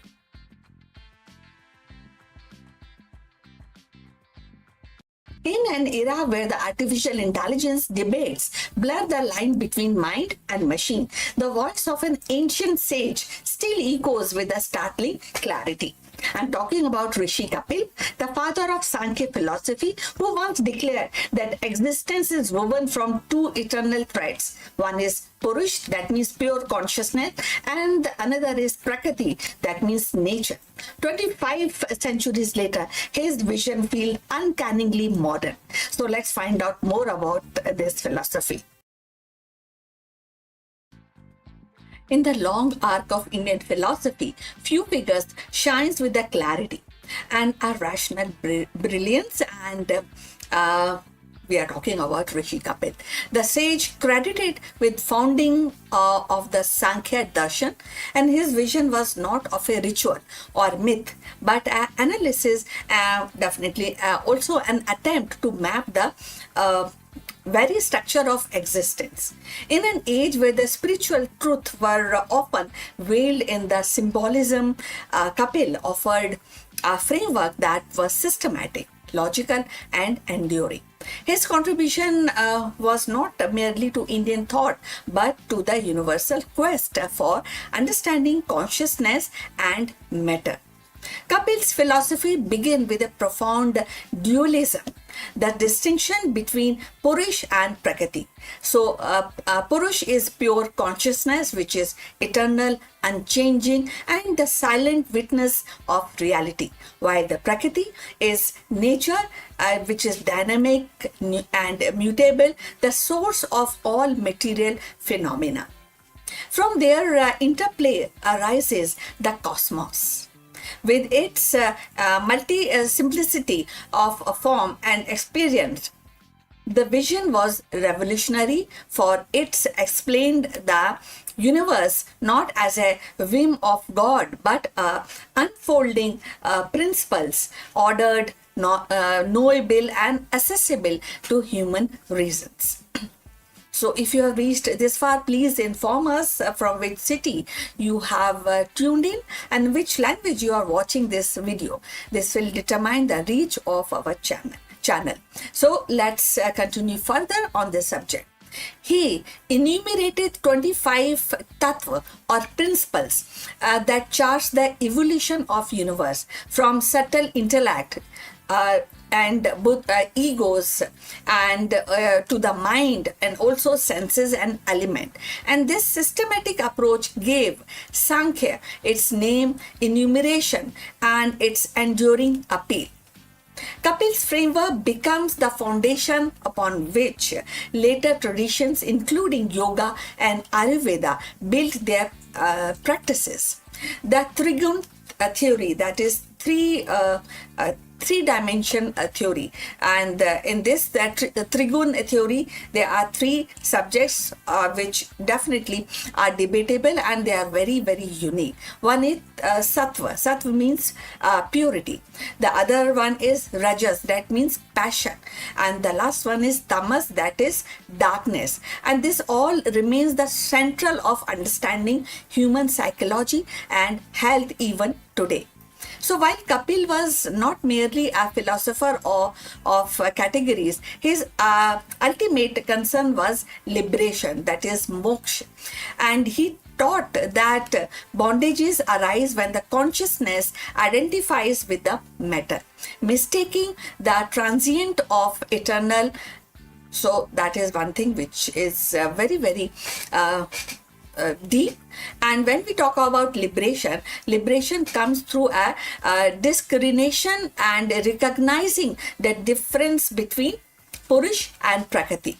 In this clarity lies freedom, the soul no longer entangled in the cycles of birth and death, but resting in its own pure awareness. His path was one of the knowledge, and it is not a ritual, but it is insight and not any kind of superficiality, So in 2026, the Kapil's relevance is striking. So, as humanity grapples with the artificial intelligence, biotechnology, and the blurring of boundaries between mind and machine, his distinction between consciousness and material processes offer a lens of clarity. So, neuroscience may map the mind, the algorithm may stimulate thought, but Kapil's remind us that awareness itself, the silent witness, is actually indissoluble. So his philosophy resonate with modern debate on whether consciousness can be explained by material science or whether it points to something beyond. So definitely this is a point of discussion, getting more awareness about this. So moreover, Kapil's Trigun theory finds echoes in contemporary psychology and behavioral science. The restless drive of Rajas, the inertia of Tamas, and the clarity of Sattva mirrors the state of mind studied even today. So his insight into the idea that effects the pre-exist in the cause align with the modern understanding of continuity in neutral processes. So in a sustainability discourse, his vision of interconnectedness between matter and consciousness inspire holistic approach of ecology and ethics. So Kapil's legacy also lives in Bhagavad Gita, where Krishna speaks of Sankhya as the path of wisdom and contemplating yoga and devotion. His rational spirit influenced Buddhist and Jain thoughts also, and his systematic enumeration shaped the centuries of Indian intellectual life. So in every age, his philosophy has been rediscovered not as a relic but a living framework of inquiry, of living, understanding the Sankhya philosophy. As we stand in 2026, facing crisis of environment, technology, and identity, Kapil's voice whispers across millennia. And seek clarity, distinguish the eternal from the transient, and liberation will follow. So his contribution is not confined to ancient text. It is a compass of modern seekers, scientists, and philosophers alike. In the lattice of his 25th principle, we find not only a map of cosmos but a mirror for the human conditions. Kapil's gift was not the courage to think systematically, to trust reason along the side devotion, and to see the liberation as the fruit of knowledge.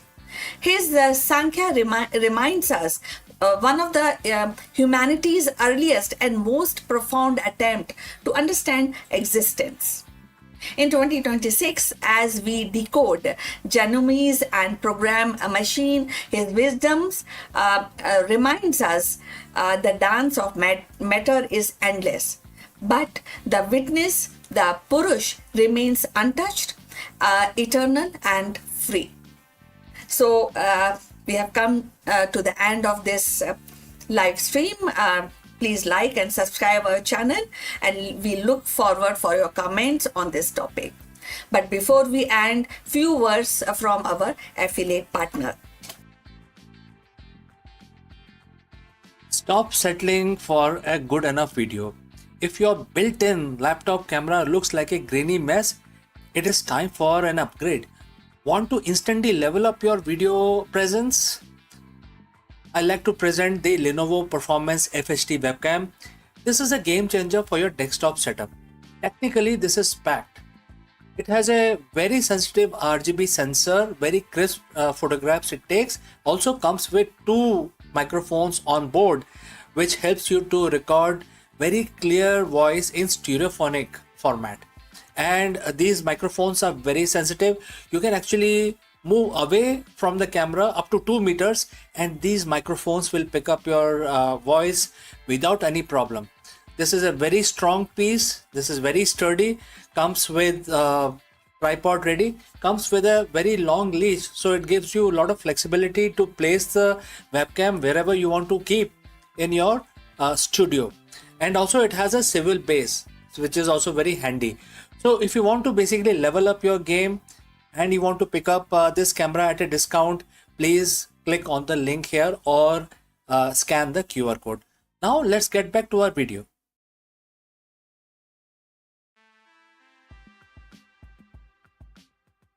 Are you feeling stuck in the middle class? Then this video is your guide to breaking free. We will reveal the hidden financial traps that are keeping you from true financial freedom, and we will also share the actionable strategies to escape 9 to 5 grind. You will learn how to build a passive income stream, invest for long-term growth, and develop a mindset for wealth creation. If you're ready to stop trading time for money and start building a life of financial independence, you have to stay tuned because we are going to explore all of this. Let's go.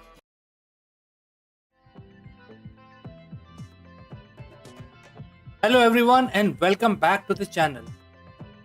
Look, let's be honest for a moment. Are you tired? Tired of endless cycles, the 9 to 5 grind, the bills piling up, the feeling that no matter how hard you work, you are just, trading through these waters. You might be even earning a decent income, but somehow true financial freedom feels like a distant dream. The feeling, my friend, is what I call the middle class trap. It's a comfortable cage designed by the socialite expectations, clever marketing, and often our own ingrained financial habits. So, therefore, in this video, we are not just going to talk about it, we are going to give you a blueprint, a step by step guide on how to identify the trap, break free from the cycle, and start building the life of financial independence that you truly deserve. This isn't about getting rich quick, it's about getting rich smart and sustainably. So, if you are ready to escape the middle class mindset and build the lasting wealth, stick around because you are in the right place. First, we need to understand what exactly the middle class trap is. It's not a poverty trap, it's a comfort trap. It's an illusion of security that keeps us from taking the necessary risks and making the bold moves required for true wealth. Let's break down the common pitfalls.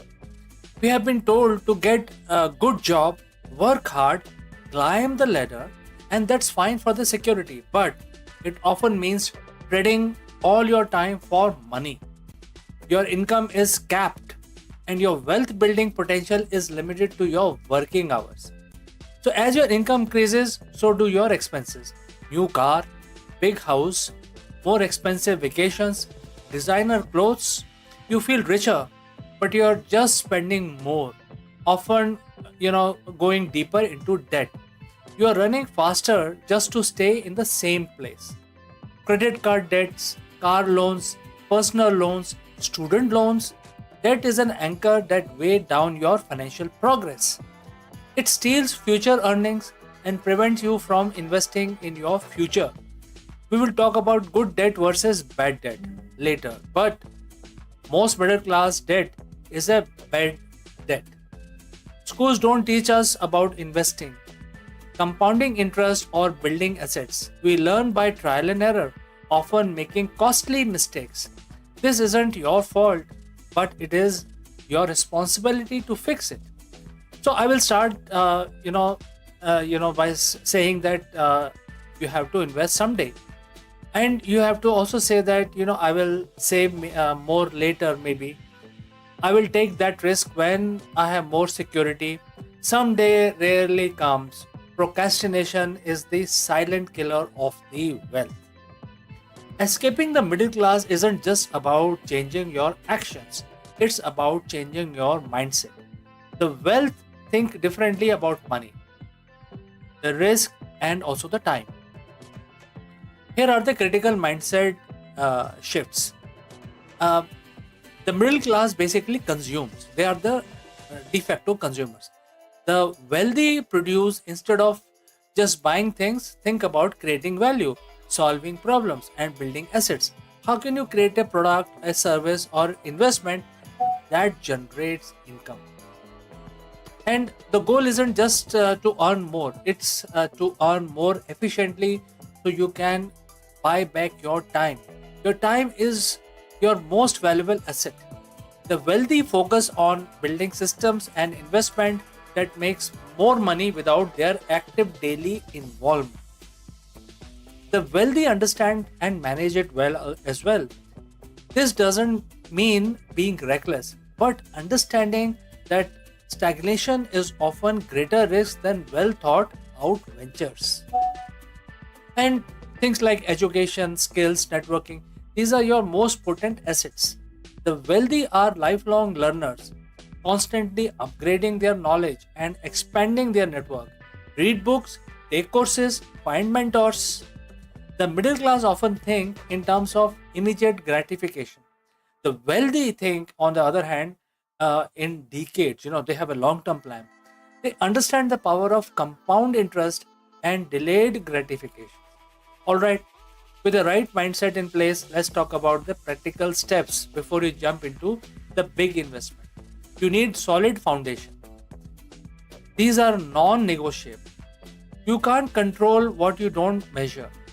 Know exactly where every dollar goes.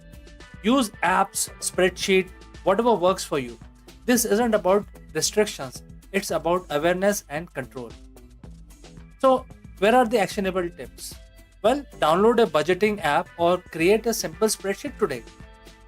So, credit card debt, personal loans, if you have, pay it off aggressively. Every dollar you spend on interest is a dollar you can't invest in your future. Use the debt snowball or debt avalanche method to clear all of these. Aim for 3 to 6 months of living expenses in a separate, easily accessible savings account. This is your safety net, preventing you from going back into debt when unexpected life events happen. While cutting expenses is crucial, there is a limit. There is no limit on how much you can earn. There is a limit on how much you can cut, but there is no limit on how much you can earn. So, alright, are you getting paid what you are worth? Research market rates, build your case and ask for raises. Invest in courses or certification that makes you more valuable in your current job or open doors to higher paying roles. Explore ways to make extra money outside your 9 to 5 job. Things like freelancing, consulting, online businesses. These are not just extra cash, they are training ground for entrepreneurship. Pay yourself first. Let us set up an automatic transfer from your checking to your savings and investment accounts before you have a chance to spend it all. So you basically park your money and then you get over the urge of spending more. All right. So once your foundation is solid, it is time to shift your focus from solely earning money to having your money work for you. This is where the wealthy truly separate themselves. These are low cost, diversified, and hands off way to invest in the entire market, perfect for a long term growth. Max out these tax advantaged retirement accounts. The tax benefits are immense, and time is your biggest ally with compounding. Buy properties and rent them out for passive income and appreciation. This often requires more capital and effort, but can be very rewarding.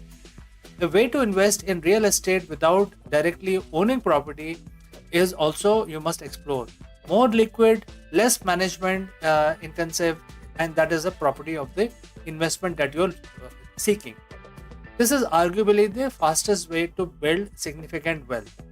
Whether it is a brick or mortar or an online business, it gives you control, scalability, and uncapped income potential. E commerce, content creation, consulting, digital products, low overhead, global reach, some of the ideas that I can throw right now. So, there you have it, a comprehensive blueprint to escape the middle class trap and building the financial freedom you have been dreaming of.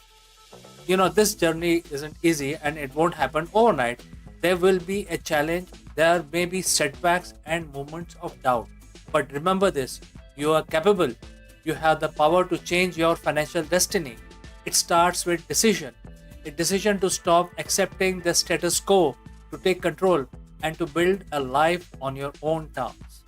This isn't about hoarding money, it's about gaining options, option to travel, to spend more time with loved ones, to pursue your passion, to contribute to the cause you care about, and to live life on your own terms. Don't let the someday mentality hold you back. Your journey starts now. Pick one thing from this video, just one, and implement it today. So, friends, if this video resonated with you, please hit the like button, subscribe for more content like this, and leave a comment or question in the comment section below. And hopefully, you will be richer when we meet next time. So, friends, see you in the next one. Friends, we have all heard about the India's largest pharmaceutical company, that is Sun Pharma, also known as Sun Pharmaceutical Industries. And this company has just announced a massive acquisition which is worth 11.75 billion US dollars. Sun Pharma has acquired US based Organon and Company, making one of the largest outbound deals in Indian history. In this video, we break down why Sun Pharma is betting big on the US market and what this means for investors and the global healthcare landscape. Let's discuss this further. In the world of global pharmaceuticals, 11.75 billion isn't just a number, it's a statement. On April 26, 2026, India's largest drug maker, Sun Pharmaceutical Industries, didn't just make a deal, they redrew the map of global healthcare. Sun Pharma has officially entered a definitive agreement to acquire US-based Organon and Company for an enterprise value of 11.75 billion US dollars. This isn't just the biggest deal in Sun Pharma's 40 years history, surpassing even the legendary Ranbaxy and Taro acquisitions. It is one of the largest outbound acquisitions ever attempted by an Indian pharmaceutical company. But why now? Why Organon, a company only spun off from Maersk 5 years ago? And why is the stock market reacting with such intensity? Today we are breaking down the strategy, the math, and the global power play that just put Sun Pharma into the global top 25. So friends, if you have reached this far, please inform us from which city you have tuned in and in which language you are watching this video. This will help us determine the reach of our channel. Alright, let's proceed further. To understand the deal, you have to understand the target. Organon isn't your average pharmaceutical startup. It was birthed in 2021 as a strategic spin-off from the global giant Maersk and Company. Organon was created to house Maersk's legacy brands, but more importantly to lead in area Maersk wanted to de-emphasize, things like women's health and biosimilars. Today, Organon is a powerhouse with a portfolio of over 70 products commercialized in more than 140 countries. We are talking about massive households, named franchises and contraception and fertility like Nexopalnan and NuvaRing. They also have their burgeoning biosimilar businesses, essentially high-tech generic versions of expensive biologic drugs. Before the deal, Organon was doing roughly 6.2 billion in annual revenue, but they carried a heavy burden, nearly 8.6 billion in debt left over from the spin-off.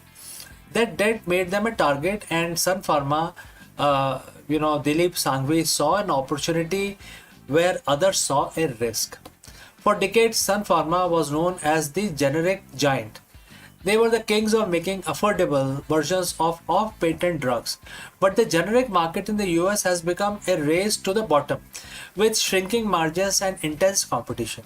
Sun Pharma's managing director Kirti Ganorkar has been very clear.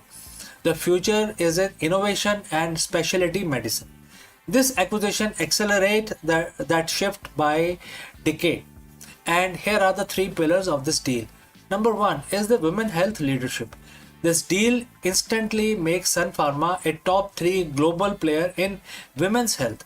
This is a sticky market with high patent loyalty and consistent demand. Number 2 is biosimilar leap. Sun Pharma was previously a minor player in biosimilars. Now they jump to the 7th largest biosimilar player globally. In a world where biological drugs are most expensive part of the healthcare, having a biosimilar engine is like owning a gold mine. Number 3 is the global commercial footprint. Sun Pharma already had a presence in the US and India, but Organon gives them boots on the ground in 150 countries, including high growth markets like China, Brazil, and major European hubs where Sun Pharma was previously underweight. So now let's talk about money. Sun Pharma is paying $14 per share in all cash deal. So let's break down this $14, what it comprises of. So enterprise value 11.75 billion, equity value 4 billion, and total revenue of 12.4 billion combined. So 12.4 billion. And there is a funding. Internal cash plus they have taken a loan from Citibank, JP Morgan, and MUFG for this acquisition. Now, some analysts were worried Sun Pharma is taking on nearly 10 billion in new debt to make this happen. For a company that has traditionally been cash rich, this is a cultural shift. However, the magic math here is the profits.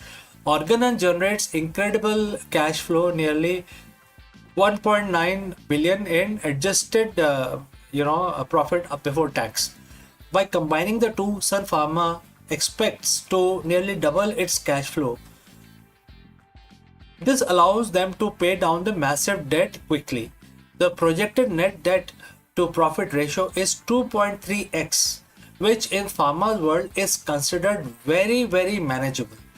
So how did the market take it now? Initially, Organon shares surged over 15% just as soon as the news came out, while Sun Pharma saw a relief rally of 7 to 9%. While the relief, because investors finally saw that Sun Pharma was going to do with its massive cash pile. For years, shareholders asked, when will you make a big move? And this is that move now. But it's not all sunshine. There are risks also. Biggest risk is integration. Merging two companies of this size across 150 countries is logistical nightmare. Cultural fit. Moving a US headquartered Maersk legacy culture into Indian managed global giants takes time. And then lastly, regulatory hurdles. The deal isn't expected to close until early 2027. That's a long time for regulators, especially in the US, EU, and China, to magnify, they take the magnifying glass to basically examine the deal. So now my final verdict is Sun Pharma's acquisition of Organon is more than just a business transaction. It is a signal that Indian pharma has outgrown its pharmacy of the world label. They are no longer just the world's manufacturer. They are becoming world's innovator and owner of the global brands. If this deal succeeds, the Sun Pharma of 2030 will look less like a generic company from Mumbai and more like a global titan like Pfizer or Novartis. So friends, what do you think?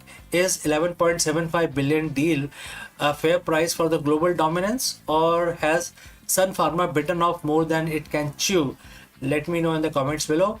Thanks for watching, and for more deep dives into the deals that move the world, make sure to hit the subscribe button, and I will see you in the next one. Before I part ways, a word about our affiliate partner. Stop settling for a good enough video. If your built-in laptop camera looks like a grainy mess, it is time for an upgrade.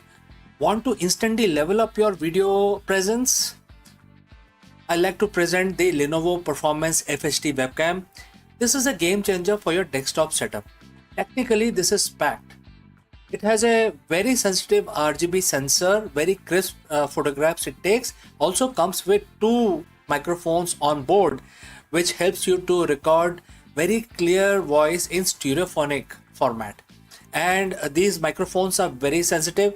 You can actually move away from the camera up to 2 meters, and these microphones will pick up your voice without any problem. This is a very strong piece. This is very sturdy.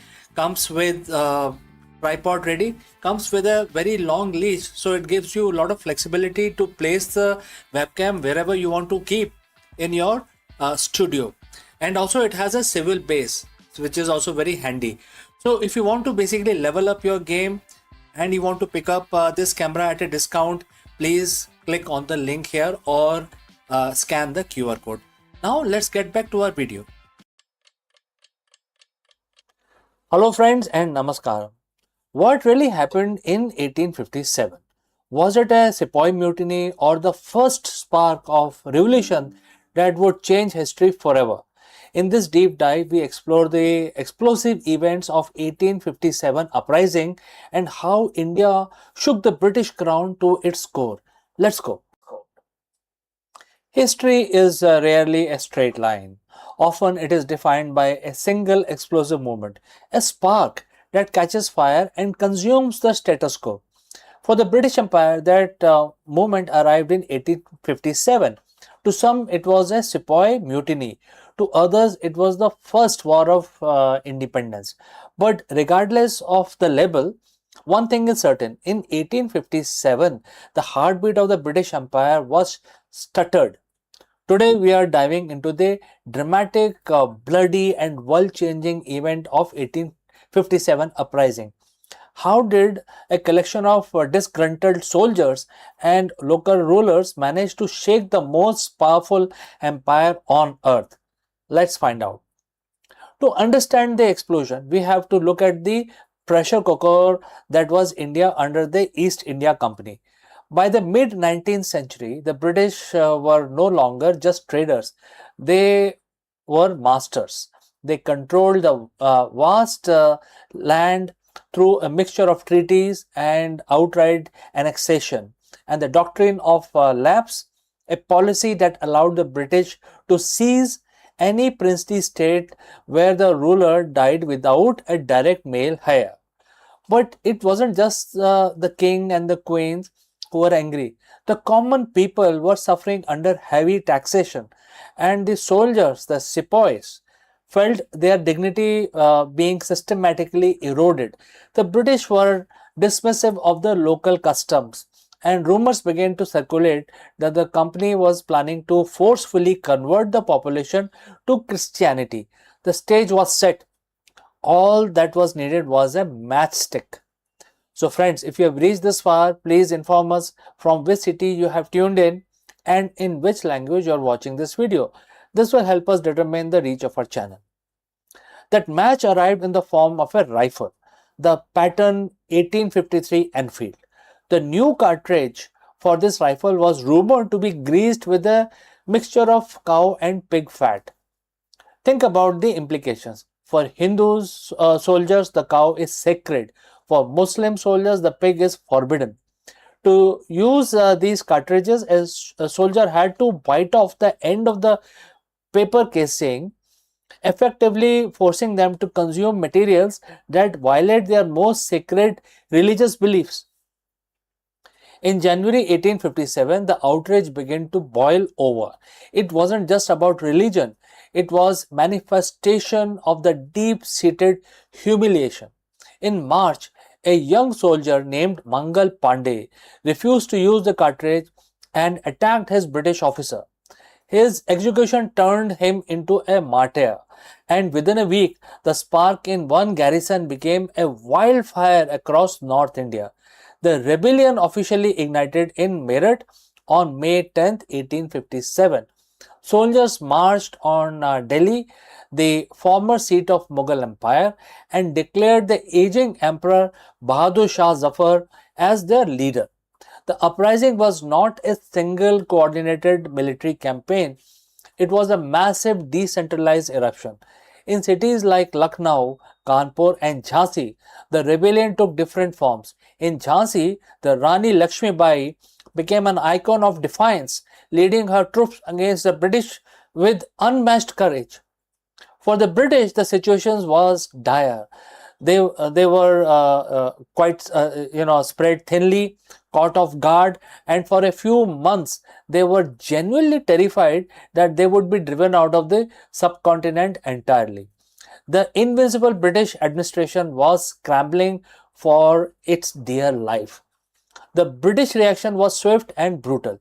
They poured reinforcement into India and launched a series of counter-offensives that were as ruthless as the rebellion had been chaotic. The siege, massacre, and the betrayal defined the final stages of the conflict. By 1858, the rebellion was effectively crushed. But the victory came at a massive cost. The British realized they could no longer govern India through a private company. The East India Company was dissolved and control was transferred directly to the British Crown. The British Raj had begun and the political landscape of India was permanently altered. So, did this uprising fail? If you look at the immediate military outcome, yes, definitely. The British remained in control for another 90 years. But if you look at the soul of the nation, it was the greatest victory imaginable. 1857 was the moment Indians across different regions, religions, and social classes realized they could challenge the imperial giants. It planted the seed of nationalism that would eventually lead the way to freedom movement of the 20th century, which is the largest freedom movement. Finally, we got the independence in 1947. When we look back at the event of 1857, we aren't just looking at a battle. We are looking at the moment India stood up, shook the chains of colonial rule, and began the long journey towards reclaiming its destiny. So friends, thanks for watching. If you enjoyed this deep dive into history, don't forget to like, subscribe, and share your thoughts in the comments below. Do you think 1857 was inevitable? Let me know, and I will see you again very soon in the next one. Hello everyone. I just wanted to take a moment to say a huge heartfelt thank you for all the wonderful birthday messages, calls, and thoughtful wishes I received. Honestly, reading and hearing from so many of you made my day truly special. It's often said that birthdays are just another day, but when you receive that outpouring of affection, it's a powerful reminder of the incredible network of people who care about you. It really does make a difference. Thank you for making my day so special and making me feel so celebrated. And that brings me to why I think the simple act of wishing someone well is so important. Whether it's for their birthday or any other occasion, a wish isn't just words. It's a small intentional moment of connection. It tells someone, I'm thinking of you and I value you. In our busy lives, these little gestures of kindness and recognitions are vital. They strengthen our bond, lift our spirits, and remind us that we weren't alone. So let's keep the momentum going. Let us continue to be generous with our appreciation and well wishes, not just for me, but for everyone. Thank you again from the bottom of my heart.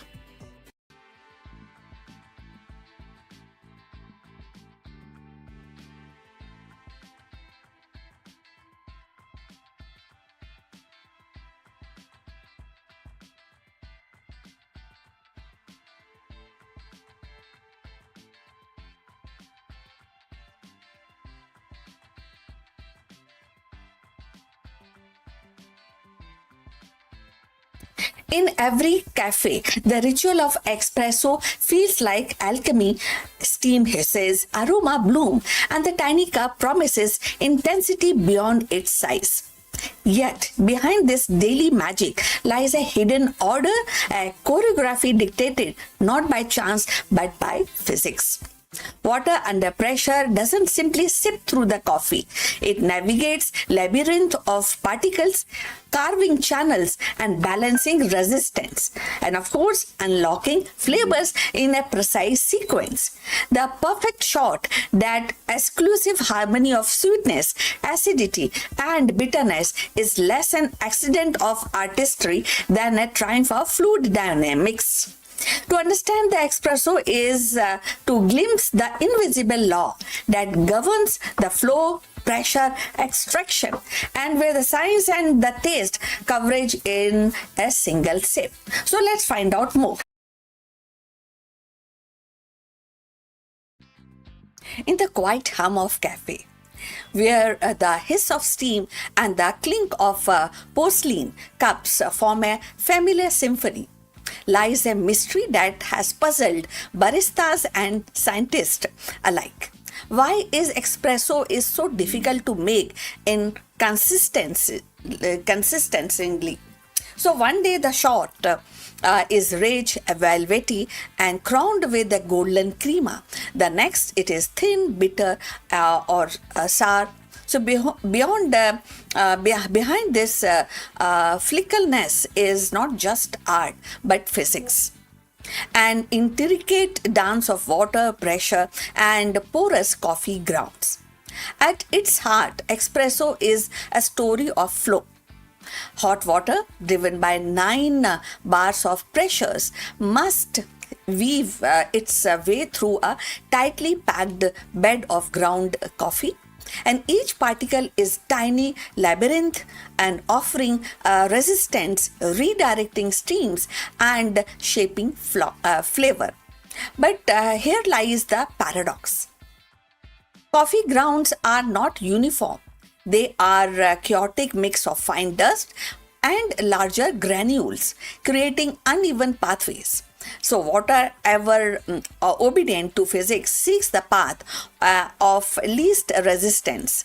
It carves the channel, rushing through the looser pockets while the neglecting dense one. So the result is uneven.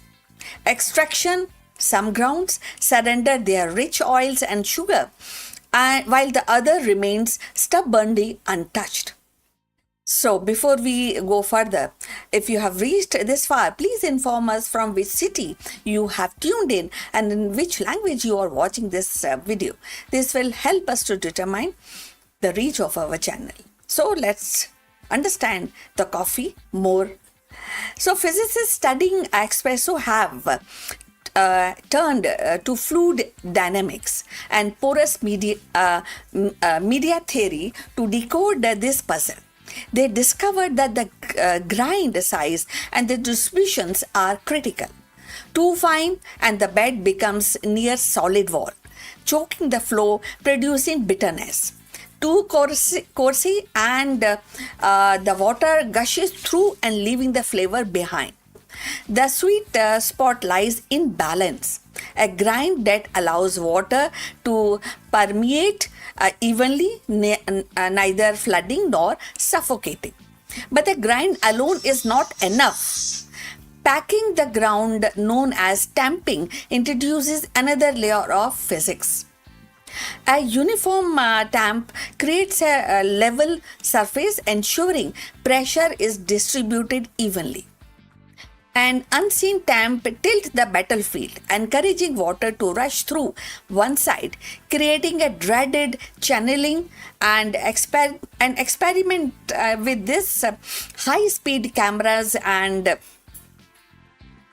sensors have shown how even slightest inconsistencies in tamps can alter the trajectory of water, changing the chemistry of the cup. So temperature too also plays a vital role. Water at 92 or around 96 degrees centigrade extract a soluble compound differently depending on its heat. Sugar dissolve quickly and acids more slowly, and the bitter alkaloid last of all. So, a stable temperature ensure these compounds emerge in harmony, producing the balance complexities Expro is known for. So fluctuation, however, is like a timeline. It creates a timeline, and too cool and acidity dominates, too hot and the bitterness overwhelm. So recent breakthrough came when the physicist modeled espresso extraction using computational simulations. They created the coffee bed as a porous medium, alike to soil or sandstone, and applied equation of fluid flow.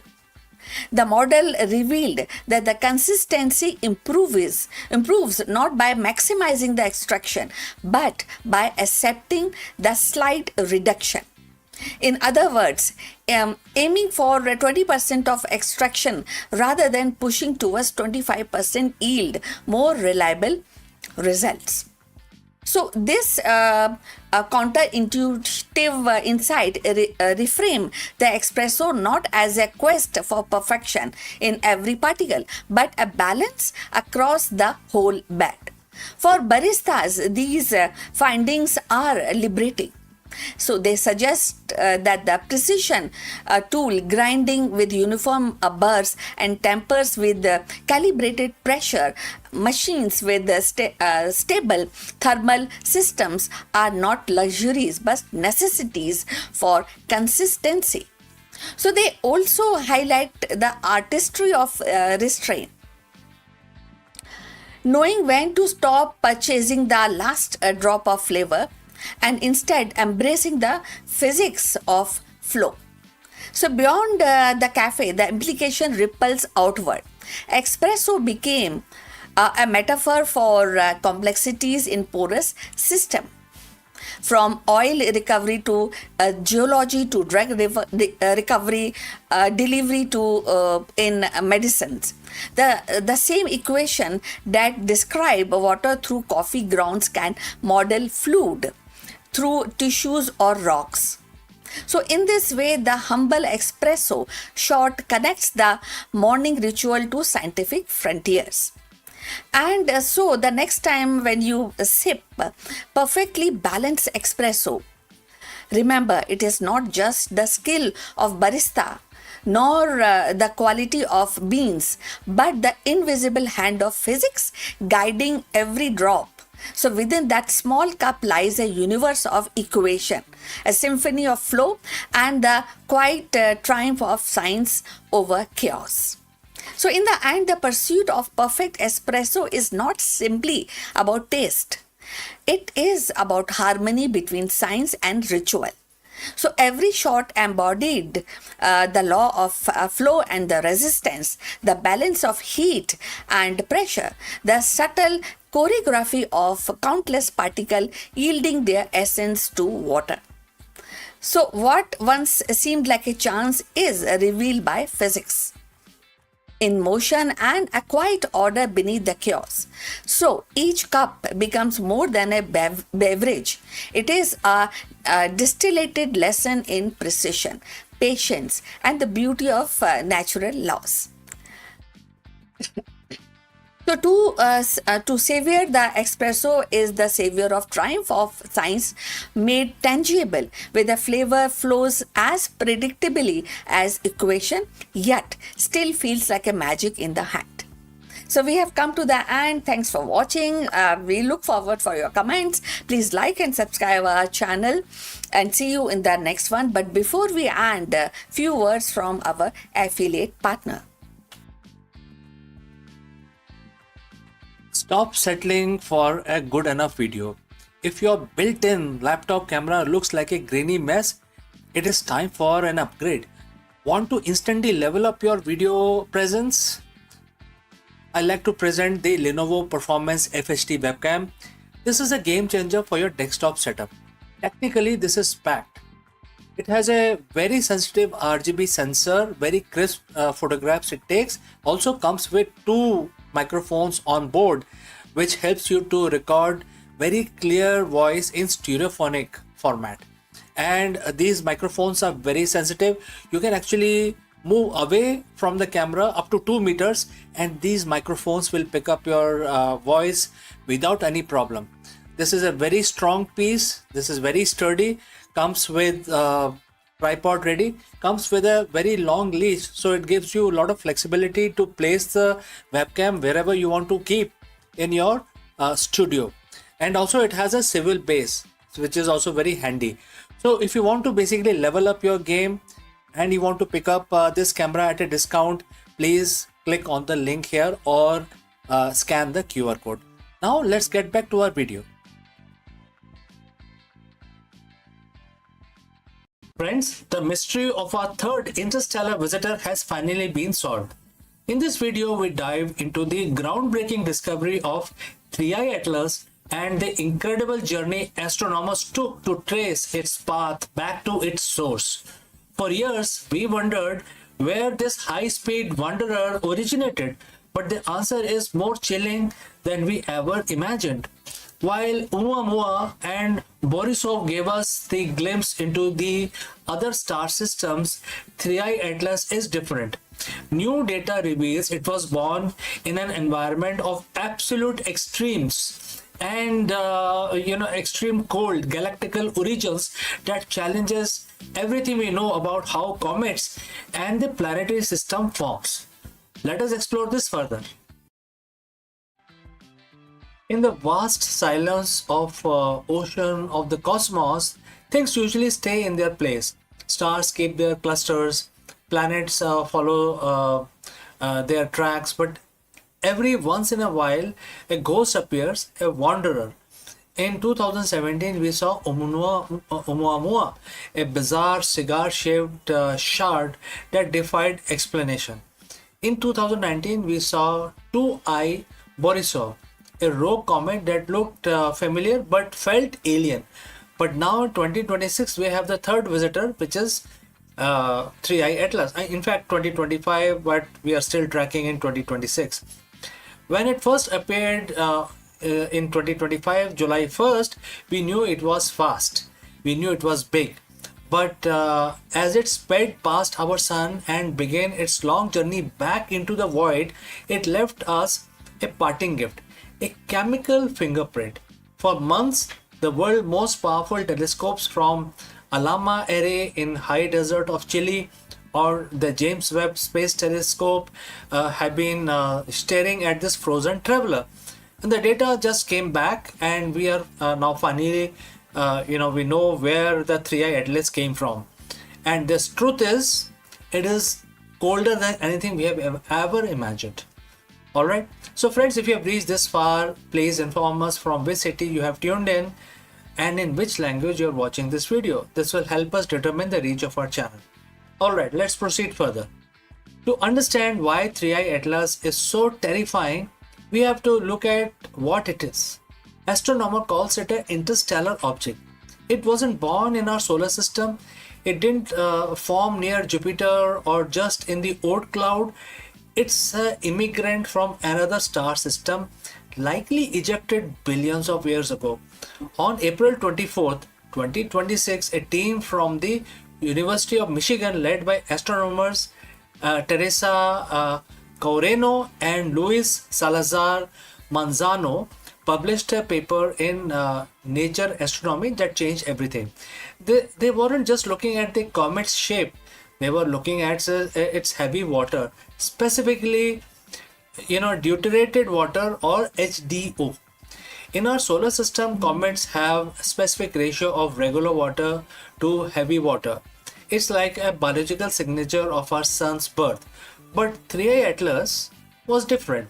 Its ratio of heavy water is 30 times higher than any comet in our solar system, and it is 40 times higher than the water in our own oceans. This isn't just a slight difference. This is a neon sign screaming that this object was born in an environment we can barely comprehend. So what does this heavy water ratio tells us? It's a thermometer for the deep past. Chemical processes that create this much deuterium only happens in extreme conditions, specifically temperatures below 30 Kelvin. that is minus 406 degrees Fahrenheit or minus 253 degrees Celsius. Imagine a place so cold that even the atoms themselves seems to move in slow motion. This is where 3i Atlas was born. But here is a kicker. Astronomers think it didn't just come from a cold planet. It likely came from a loner star. Our sun was born in a crowded nursery surrounded by sibling stars that provided heat and radiation. But the home star of 3i Atlas, it was like outcast born in a dark, isolated corners of the Milky Way, where there was no other star keeping the neighborhood warm. Scientists are calling it a cold galactic origin. This comet is essentially a 10 billion year old ice cube that has preserved the chemistry of a dead, frozen era of our galaxy. If the temperature doesn't haunt you, the age will definitely do. Our sun is roughly 4.6 billion years old, and we think that is ancient. But 3i Atlas initially estimated that it could be 11 billion years old. Think about that. When 3i Atlas was forming in its dark, frozen cradle, the Earth didn't even exist. Our sun didn't exist. The Milky was a completely different shape. This object has been drifting through the vacuum of space for twice as long as our entire world has been alive. It is a cosmic fossil. It has survived the death of its home star, the collision of galaxies, and the slow expansion of the universe, all to end up in our backyard for a brief month, right? You might be wondering, why does it matter if the rock is cold and old? It matters because 3i Atlas is the mirror. By studying its chemistry, we aren't just learning about the random comet, we are learning about the diversity of the universe. Until now, we thought our solar system's recipe was standard. We thought water was simply water. But 3i Atlas shows us that there are regions of galaxy where building block of life are fundamentally different. If the comet had crashed into a young planet in its home system, that planet would have ocean filled with heavy water. Would life even be possible there? Or would it be a world of heavy biology fundamentally incompatible with us? As we speak, 3i Atlas is moving at 137,000 miles per hour. It has already passed Jupiter. It is heading back into the interstellar dark, away from the warmth of our sun that briefly woke it up from its long slumber. We may never see it again. In a few years, it will be just another data point in our archives, but it leaves us with a terrifying, beautiful realization: the universe is much, much bigger, much older, and much colder than we dare to believe. We have just, warm up little campfire in a very, very cold forest, right? So, friends, what do you think about this? If you have any question, do not hesitate to send it across. Thanks for joining live. Thanks for watching. And if you want to keep up with the latest from the deep freeze of space, hit that subscribe button and stay curious. This next visitor could be the right around the corner. So friends, see you in the next one. But before I leave, a word from our affiliate partner. Stop settling for a good enough video. If your built-in laptop camera looks like a grainy mess, it is time for an upgrade. Want to instantly level up your video presence? I like to present the Lenovo Performance FHD webcam. This is a game changer for your desktop setup. Technically, this is packed. It has a very sensitive RGB sensor, very crisp photographs it takes. Also comes with two microphones on board, which helps you to record very clear voice in stereophonic format. And these microphones are very sensitive. You can actually move away from the camera up to 2 meters and these microphones will pick up your voice without any problem. This is a very strong piece. This is very sturdy.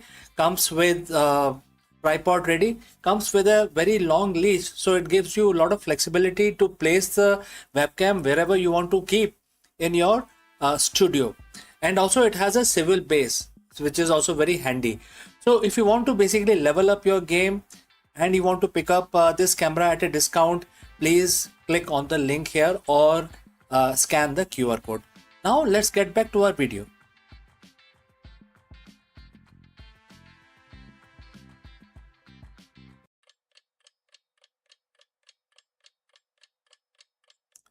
Hello दोस्तों, नमस्कार.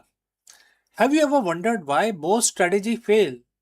And what is the CEO's secret to lasting business success?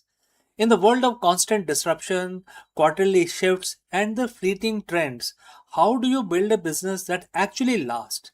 Therefore, in this video, we try and decode one of the most profound lessons from Bhagavad Gita and apply it to modern executive leadership. The verse is verse 16 mentioned in chapter 2. For the modern CEO, this isn't just a philosophy, it is a high level strategic framework for resilience and decision making. Let's go. Welcome back, friends. If you are a business leader or an entrepreneur, you know the feeling. You are looking at the screen filled with red and green numbers, tracking the latest tech disruption, or worrying about the pivot in the global supply chain. We are taught that the change is the only constant. We build our career on being adaptable, on being agile, on being predicting the next big thing. But today, I want to challenge that. I want to invite you to look at your business and your life through a lens that is thousands of years old. We are looking at the single verse from Bhagavad Gita, chapter 2, verse 16. It's a verse about finding the indestructible in a world that feels incredibly temporary. It's about how a CEO, if you only focus on changing surface of the business, you will burn out. But if you tap into what never changes, you become an unstoppable, centered leader. And the verse quote, and the quote starts, that which is temporary is not the ultimate reality because the ultimate reality is unchangeable and indestructible. This is the conclusion derived by the wise who have pondered on the subject at length. And the quote close. So, friends, if you have reached this far, please inform us from which city you have tuned in and in which language you are watching this video. This will help us determine the reach of our channel. Now, let's proceed. Let us break down the boardroom. The temporary is your revenue targets, your current product cycle, your marketing trends, and your stock price. These things change. They are, by definition, the temporary realities, and therefore they are volatile. The ultimate reality is which is unchangeable and indestructible, is the core purpose, the foundational value, and the human essence behind your business. Think about it. Has the fundamental human desire for trust, quality, or genuine connections ever changed? No. Technology changes and also how we deliver that value, but the hunger for that value is constant. The wise, as the text says, know that you must build your strategy on the permanent while managing the temporary. So why do most business fails? Not because their tech wasn't good, but because they lost the sight of their ultimate reality. We live in a cycle of constant reactivity. A competitor launches a new feature, so we pivot. The market dips, so we slash our culture and also budget. We treat our company like it's only the temporary numbers. When you do that, you lose your center. You become a leaf in the wind. Verse 16 is a wake up call. It tells us that if you are only chasing the temporary, you are chasing an illusion. You are building on sand. A CEO who identifies entirely with the temporary success of a quarter will experience fear when that success fades away. Definitely, But a CEO who operates from the unchangeable, their vision, their ethics, their commitment to service, that CEO lead with calm, indestructible authority. So, how do we apply this tomorrow morning to our work, to our daily life? First, conduct a reality audit. Take your current projects and ask, is this a temporary tactical move, or is this rooted in our indestructible core? If it is temporary tactic, like a pricing shift, that's fine. Manage it, but don't worship it. Don't let your self worth or your company identity be defined by it. Second, focus on the indestructible. What is that one thing about your company, if you were to remove it, would make your company cease to exist, to be itself? For many, it's a core belief in innovation or deep customer empathy. There is, the ultimate reality. When the market are chaotic, double down on that core, and that is what provides stability for your team, your investors, and also yourself. As a leader, your job isn't just to predict the future. Your job is to anchor your team in the present. When you show up with the understanding that while external circumstances are constantly shifting, your integrity and purpose are unchangeable. Your team gains confidence. They stop fearing the disruption because they see you as a leader standing in the ultimate reality. You become the eye of the storm. So, if I leave you with this reflection, what in your business is temporary? Please find out. And are you mistaking it for your ultimate reality? Also, you need to work on this, right? So, this is a task for today.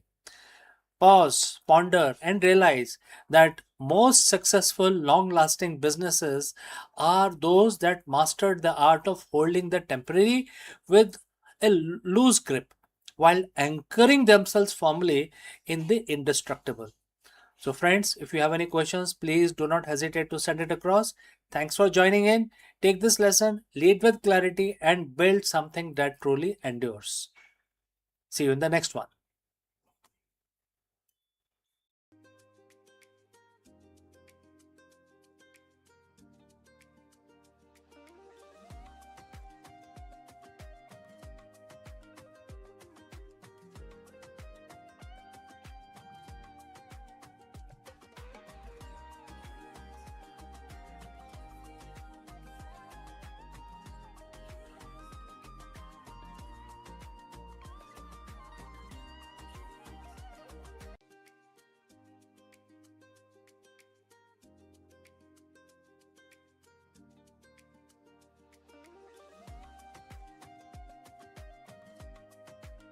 The idea of robots living alongside us has been belonged to the realm of science fiction.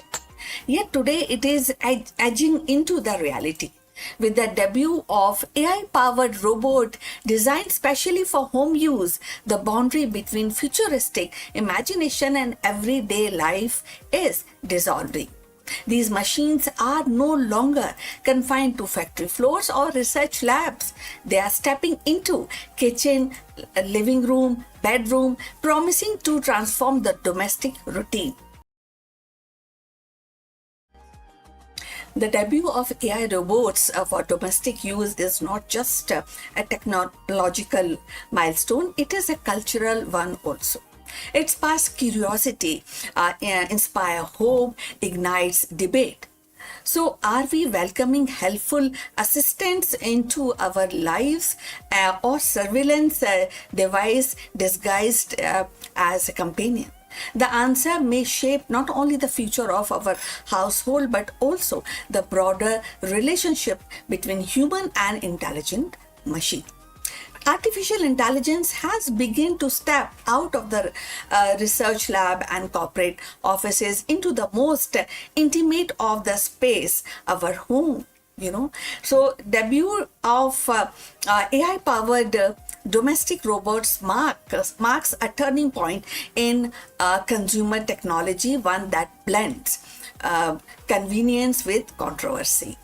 So these machines are designed to handle everyday tasks, tidying rooms, monitoring energy use, assisting with cooking, or even offering companionship. And this appeal lies in the promise of freeing up time, reducing household stress, and creating a seamless, smart living environment. For many consumers, the idea of robot that can anticipate the need and act autonomously and feel natural is the next step after smart speakers and connected appliances. Yet, the excitement is tempered by uneasy, and that is privacy debate over flared almost immediately. Unlike a vacuum robot that simply mop your floor plans, and these new AI robots can equipped with advanced sensory cameras, microphones. So they don't just clean, they observe, interpret, and learn. That means that they are constantly collecting data from household routine, personal habits, even private conversations. So, for some, this feels like inviting a surveillance device into the living room. The questions become who owns that data and how securely it is stored. So, if you have reached this far, please inform us from which city you have tuned in and in which language you are watching this video. This will determine the reach of our channel. So, going forward, the consumer interest is undeniable. Early demonstrations have drawn crowds, and pre-orders suggest a strong demand. Families imagine robot that can help elderly relatives, parents, and vision assistants with the childcare. And the professionals see value in delegating some routine work. So, but alongside with enthusiasm, the critics warn of the risk of dependency and erosion of boundaries. So, if a robot can recognize emotions, respond to the stress, and adapt to the personal preferences, does it cross into the territories of replacing human interaction? So, and if the companies monetize the insight gathered from these robots, does the home cease to be a private sanctuary? So, this tension between innovation and intrusion defines the current debate. On one hand, AI robot for home use could actually revolutionize the domestic life. It can provide easiness in the domestic life, making home safer, more efficient, and more responsive. On the other hand, they raise profound ethical questions about autonomy, consent, and surveillance. The debut of these robots is not just a technological milestone, it is a cultural one too. It actually forces society to grapple with what we value more: convenience or privacy, automation or intimacy. For now, the spotlight remains on consumer curiosity. The allure of futuristic living is strong, and many are eager to experiment. But as adoption spread, the conversation will inevitably shift from novelty to accountability. The home, once the most private space, is becoming the next frontier for AI, and how we navigate this frontier will shape not only our domestic life but also our broader relationship with technology. The arrival of AI robots in our home is more than a technical upgrade. It is definitely, as we are discussing, cultural shift. These machines promise efficiency, they also promise safety, and even the companionship, yet they are that is a challenge of our notion of privacy, intimacy within the household. So, as consumer embrace this, and society must also confront the deeper questions: how much of our personal lives are we willing to share with the machines, and who ultimately control that information? So, So that is that whether they become a trusted helper or controversial intruders will depend only on the technological itself, but also value we choose to uphold as we invite artificial intelligence into our most private corners of our lives. So we have come to the end. Thanks for watching. Please like and subscribe our channel, and see you in the next one. But before we close this live streaming, few words about our affiliate partner. Stop settling for a good enough video. If your built-in laptop camera looks like a grainy mess, it is time for an upgrade. Want to instantly level up your video presence? I like to present the Lenovo Performance FHD webcam. This is a game changer for your desktop setup. Technically, this is packed. It has a very sensitive RGB sensor, very crisp photographs it takes. Also comes with 2 microphones on board, which helps you to record very clear voice in stereophonic format. And these microphones are very sensitive. You can actually move away from the camera up to 2 meters, and these microphones will pick up your voice without any problem. This is a very strong piece. This is very sturdy. Comes with tripod ready. Comes with a very long leash, so it gives you a lot of flexibility to place the webcam wherever you want to keep in your studio. And also it has a swivel base, which is also very handy. So if you want to basically level up your game and you want to pick up this camera at a discount, please click on the link here or scan the QR code. Now let's get back to our video.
The vast expanse of India's mythological and spiritual heritage, Jamadagni emerges as a figure who embodies both wisdom and strength. A sage of Bhrigu lineage and one of the revered Saptarishi, he was not confined to meditation alone. His life was a rare fusion of scholarship and martial mastery. Jamadagni's household was a sanctuary of Vedic learning where the sacred hymns were preserved, transmitted, yet It was also a place where the science of weaponry, the art of warfare were refined into discipline of dharma, that is righteousness. His bow, Saranga, and his knowledge of Dhanur Veda symbolize the union of intellect and arm, teaching the weapon are not instrument of conquest, but the guardian of righteousness. Jamad Agni's life was not merely about personal achievement, it was about shaping the legacy that would endure through his son Parshuram, the warrior sage who carried forward his father's vision of dharma defended by strength. Thus, Jamadagni stands at the crossroad of meditation and battlefield, of the scholarship and strategy, reminding us that the true greatness lies in the harmonizing wisdom with power. In the tapestry of ancient Indian tradition, Jamadagni stands as a figure of profound duality. At once a sage immersed in spiritual wisdom, and the other part he is the master of martial science. His life reflects the delicate balance between pursuit of knowledge and the necessity of defense, between the serenity of meditation and the discipline of warfare. Jamadagni's contribution to the science of weaponry and the art of warfare are legendary. As a descendant of great sage Bhrigu, he inherited not only the spiritual insight but also a deep understanding of martial techniques. Ancient texts describe him as a custodian of Dhanur Veda, a branch of knowledge that encompass the use of bow, arrow, and divine weapons. His bow, Saranga, became the symbol of his mastery, later passed on to his son Parshuram, who wielded it into a campaign against the Kshatriyas. Jamadagni's teaching emphasized discipline, precision, and the ethical use of force that is also applies on warfare. It was not just for the conquest, but for the protection of dharma, which is righteousness. In this way, he elevated martial science into a sacred art and inseparable from moral responsibility. The bow of dharma can be seen in the modern cybersecurity and AI governance. Our digital weapon, algorithms, data, and code must be aimed at protecting truth, justice, and not the exploitation. The legacy reminds us that the technology is powerful only when aligned with the ethical purpose. So if you have reached this far, please inform us from which city you have tuned in and in which language you are watching this video. This will determine the reach of our channel. So going forward, yet the Jamadagni was not merely a warrior sage. His spiritual and scholarly contribution are equally profound. As one of the world's revered Saptarishi, he played a vital role in preserving and transmitting the Vedic knowledge. His devotion to meditation, or spirituality made him a beacon of righteousness. His household became the center of learning. Legend recounts his ability to command nature itself, receiving boons from Surya, the sun god, and harnessing the divine cow, Kamadhenu, which symbolize abundance and substance.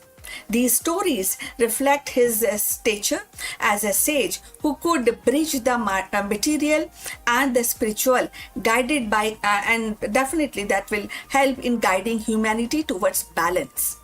This was very important in the context of making the balance. If we think deeper and find out in 2026, that is actually more relevant. This continuity reflects how knowledge passes from one generation to the next, and today's AI pioneering inherit both innovation and responsibility. The art of war in 2026 is not not just about weapon, but about navigating global conflict in cyber space, in trade wars, and AI ethics. Jamaat Agni's story reminds us that every new generation must weld its tool with wisdom. The tragedy of Jamadagni's death, slain by the men of King Kartivirya Arjun for refusing to surrender Kamdhenu, underscores the eternal tension between the spiritual authority and the worldly power. His martyrdom ignited Pashuram's vow to rid the earth of oppressive rulers, ensuring that Jamadagni's legacy lived on not only in a scholarship but also in action. Through his son, his teaching on weaponry dharma were carried forward, shaping one of the most dramatic cycle in Hindu mythology.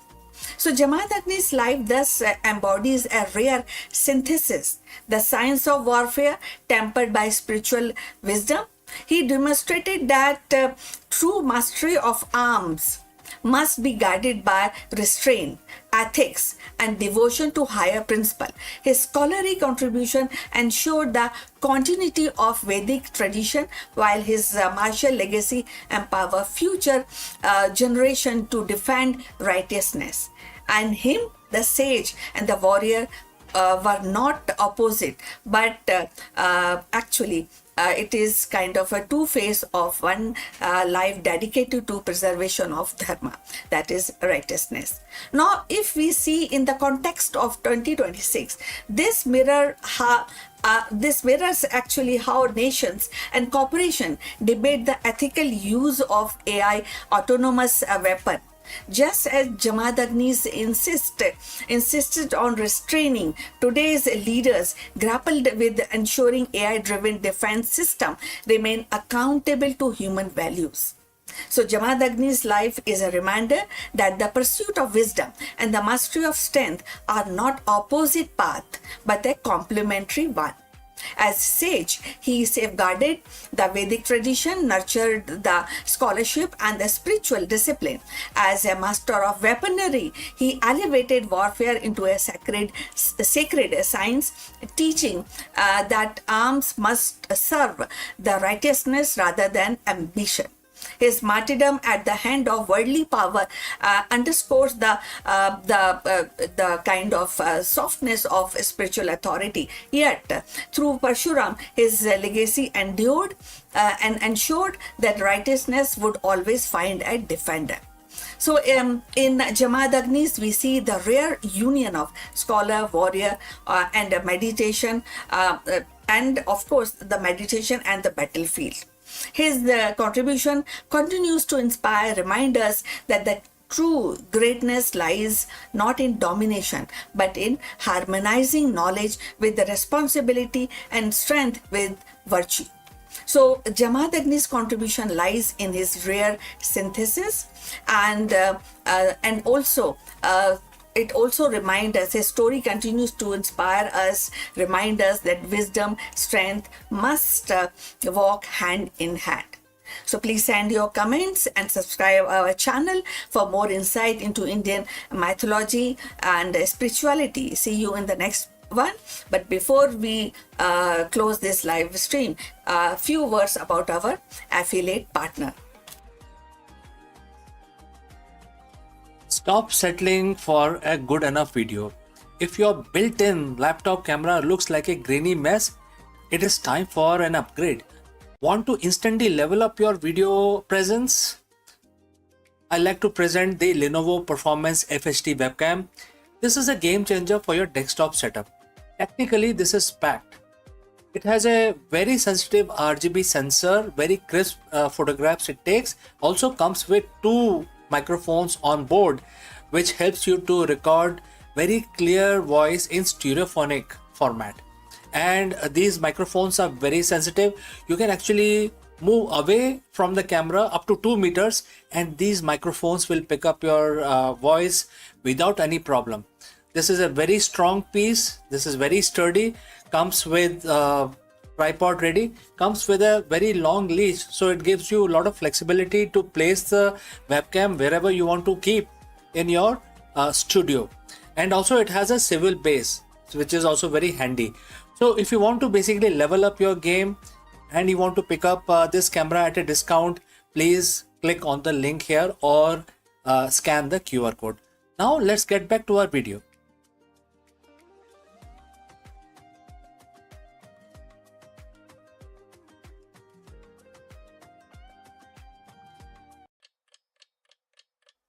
Hello friends and namaskaram. Let me ask you, is your leadership strategy built to last or is it just surviving the current quarter? This is a very difficult question. If you know the answer, you can share it in the comments below. Otherwise, in this video, we will explore a transformative lesson for modern CEOs from Bhagavad Gita.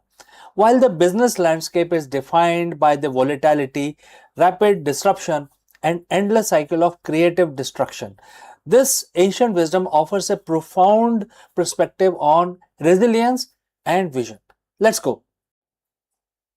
If you are a CEO today, you are likely operating in a state of perpetual crisis, whether it's a market disruption, rapid technological shifts, or the relentless pressure of quarterly results. It feels like the body of your business is constantly under threat.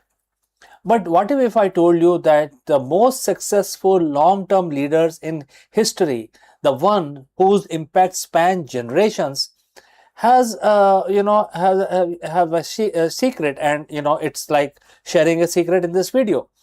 It's not a new management framework or better AI tool. It's a 5,000-year-old perspective on reality. Today, we're looking at CEO's immortal strategy derived from one of the most powerful verses in Bhagavad Gita, which is chapter 2, verse 20. So friends, if you have reached this far, please inform us from which city you have tuned in and in which language you are watching this video. This will help us determine the reach of our channel. Now, let's look at the verse. The verse starts and the quote begins, "There is no birth or death for the soul, nor does it ever cease to be. It is birthless, ageless, eternal, without a beginning or an end. Even with the destruction of the body, the soul is not destroyed." And the quote close. In a business context, what is the body and what is the soul? The body is your current product line, your quarterly revenue, your office space, even your current job title. These are temporary. They shift, they rise, and inevitably they undergo changes or destruction. What is the soul? This is your company's core purpose, its mission, and your fundamental vision. These are the aspects of your business that are ageless and eternal. The mistakes many CEO makes is attaching their entire identity and their entire strategic focus to the body while ignoring the soul. So how does a CEO operationalize this? How do you apply immortal thinking to the finite quarterly cycle? There are a few things that you need to do. First, stop managing the decay. When you focus purely on the body of your business, the metrics that fluctuate, you live in a state of fear. You fear losing market share. You fear the next innovation that might make your product obsolete. But if your strategy is rooted in your core purpose, you stop fearing death. You start disrupting, and you think that is not the end. But as shedding of the old to the make way for the new, that is what you do as a if you are not fearful, right? You're not holding on to things. Second, decoupling identity from the outcome. The most effective leader is like obsessed, observed, and those who can sit in the board meeting, face a disaster revenue report, and remain completely unshaken. Why? Because they know that a bad quarter is not the death sentence for their mission. They view their leadership as a process of service, not just just a game of numbers, etc. Third, think in eternity cycle. If this company were to disappear tomorrow, what value would remain? What is the soul of your brand? When you answer that, your daily decision changes. You stop chasing short-term growth at any cost and start building a legacy that truly outlasts your tenure. When you realize that your purpose is birthless and ageless, the stress of the current situation changes from heavy burden into strategic challenge. You are no longer fighting for survival, you are executing a vision. This isn't about being passive or ignoring the bottom line, it's about being unshakable. An immortal strategy means you're playing a game that no one can force you to quit. It transforms your leadership style from reactive management to proactive creation.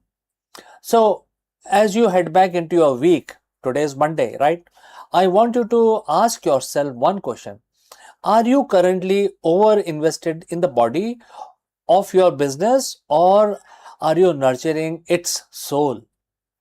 The business might face challenges, the market might change, but if you lead with this eternal perspective, your vision remains indestructible. If this resonates with you, we can discuss it further if you have any specific question. What is the soul of your business? How do you protect it during the hard times? Please drop a comment below and let's keep this conversation going. And I look forward to receiving your thoughts. Thanks for joining live. Thanks for watching. And remember, lead with purpose, think with eternity, and stay unshakable. See you in the next one. Hello, friends. Welcome. Namaskaram. Are you obsessed with hitting your target at the expense of your performance? If yes, you have reached the right place, because in this video, we explore a transformative management philosophy from Bhagavad Gita. The ancient concept of Nishkam Karma, performing your duty without attachment to the result, might sound counterintuitive in today's performance driven culture. However, it is actually the secret to sustainable growth, sharper decisions making, and long term business success. Let us go and explore this concept further. As a CEO or an executive, you are defined by your results. You live and die by the quarterly reports, the growth percentage, and the share price and the KPIs. If you miss, you answer for it. If you hit, you get a pat on the back, and then you are expected to do even better next quarter. It's a relentless cycle, but I want to ask you a question that might sound counterintuitive. What if your obsession with the result is actually the reason you have not got the result that you want? In the corporate world, we are conditioned to believe that we aren't fixated on the outcome. We aren't serious about the business. But today, I'm going to share a perspective from 5,000 years ago, which is Bhagavad Gita, specifically chapter 2, verse 47. That suggests that exact opposite of whatever we think, whatever the modern playbook tells us. It suggests that the secret to exponential growth isn't about obsession. It's a profound strategic form of detachment. So, friends, if you have reached this far, please let me know name of your city and the country so that we are in a position to ascertain reach of our video. All right, let's move ahead. Let's look at the psychology of the high performance. When you are a hyper focused on the result, let's say a specific revenue target, you inadvertently do three things that damage your business. One, your current tunnel vision. When you only look at the target, you ignore the peripheral data, the market shifts, and the subtle innovation that could actually move the needle. Number two, you inject fear in your culture. If the CEO is terrified of missing a number, that fear cascades. Your team becomes risk averse. They stop innovating because innovation, by definition, involves risk of failure. They play it safe to hit the number, and in doing so, they miss the massive opportunity. Next, you lose your cognitive bandwidth. Stress isn't just an emotion, it's a biological drain. When your brain is occupied with what if, we don't hit the number, you have less mental energy to solve the complex problem that actually drives the number. We have all seen the result obsessed leaders. They are reactive, they are micromanaging, they are usually burnt out. But there is a better way to lead, a way that is ancient yet arguably more relevant to the modern business landscape than ever before. Let's look at the verse. It is one of the most famous line in Bhagavad Gita, and the quote starts, "You have a right to perform your prescribed duties, but you have no right to the fruits of your action." Quote close. At first glance, this sounds like it goes against everything we teaches in business schools. No, right to the results. Yes, if you don't care about result, won't I fail? That's a big question that you might ask me.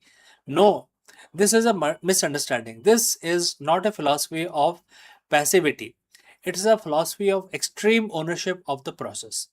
Think about it like an archer. You can control the stance, the grip, the breath, and the release of the arrow. Those are your duties. The target is 100 yards away. Can you control what happens to the arrow once it leaves your bow? No, a gust of wind could move it, the target could shift, etc. If you're obsessed with the target, your hand shakes, you overthink, you tense up. But if you are entirely focused on the process of the shot, the technique, the result becomes a natural, inevitable consequence of your skill. In business terms, your duty is the strategy, the team, the culture, the product development, and the customer experience. Those are the archery skills. The revenue, the market share, the stock prices, those are the wind and the target. They are the outcome. The verse is telling you put your heart into the work because that is the only thing you actually control. So, how do we apply this in our boardroom? How do we use this to drive our growth? First, shift the KPI focus. Don't just track lagging indicators, things like revenue, profit, the result, etc. Heavily weigh your management towards leading indicators like employee management, R&D, progress, customer satisfaction, scores, etc. These are the duties you control. If you master these, result will come automatically. Number 2, foster safe failure. If you detach from the fear of outcome, you can give your team permission to experiment. When the team knows that a failed experiment isn't a career ending disaster, they innovate, they move faster, they uncover the next big product. It is how you drive growth by removing the paralysis of outcome anxiety. Third, gain the CEO's composure. When a market crash happen or a competitor undercut you, the result obsessed CEO panics. The detached CEO assess the situation calmly because their ego isn't tied to being the person who never fails. They can pivot, adapt, and iterate with cold, clear head. The paradox of Gita is that by letting go of the desperate need for the result, you actually become more capable of achieving it. You work smarter, not harder. You lead with clarity instead of chaos, etc. The most effective leader I've studied are not those who spend every waking hour trembling about the bottom line. They are the ones who build incredible systems, nurtured incredible teams, and focus obsessively on craft of building the business, not the result. The result weren't their masters. The result was a byproduct of their excellence. So here is a challenge for the next 3 months, for the next quarter. Identify the things you're doing solely because you are afraid of the result, and then shift your energy. Pour it into the process, pour it into the people, pour it into the strategy. Let go of the outcome and watch how much more effective you can drive the growth that you're looking for. Because when you stop shaking from the pressure of the result, your aim becomes incredibly steady. So, friends, thanks for watching. If this perspective resonated with you, I invite you to share your thoughts in the comments below. What is one process you have been neglecting because you were too busy chasing a result? Let us discuss this further in the next video. Friends, have a nice day ahead, and I will catch you again in the next one. Hello, friends, and namaskaram. What would happen to the global economy if the humans suddenly lost the ability to lie? Very important question, and therefore, in this video, we dive into the fascinating thought experiment. If honesty became the only option for every human on earth, which major industries would collapse first? From high stake advertising to political campaigning to the complex world of corporate PR and everyday sales, we analyze the business model that depends entirely on the white lie. Let's go. Imagine waking up tomorrow in a world where white lies are physically impossible. You go to work, your boss asks, "How was your weekend?" And instead of the polite, "It was great, thanks," you are compelled to say, "It was miserable. I spent the whole time stressed about this presentation." Now imagine that the same filter or lack of thereof applied to every transactions, every advertisement, and every political speech on the planet. Today, we are embarking on a thought experiment. If the humanity suddenly lost the ability to deceive, which industries would crumble under the weight of the absolute truth? We are looking at the sectors built on foundation of the lie. First, let's look at the titan of the industry that might face the swiftest collapse, which is advertising. Market is often described as the art of persuasion, but let's be honest, it frequently relies on misleading implications. Think about the weight loss supplement that claims this pill will help you shed pounds. Is it a lie? Technically, it might work for one person, but implies a result that isn't a universal result or a guaranteed result. If human couldn't lie, ads would have to become terrifyingly literal. No more the best coffee in the world.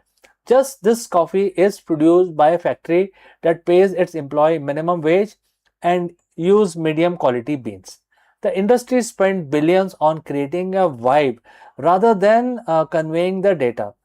If we strip away the aspirational imagery and exaggerated promises, the entire multi-trillion dollar advertising machine would grind to an halt. Then there is the classical industry, which is used in the as a car salesman. We have all heard the stories about the cars that is in perfect condition, right up until the moment it leaves the garage.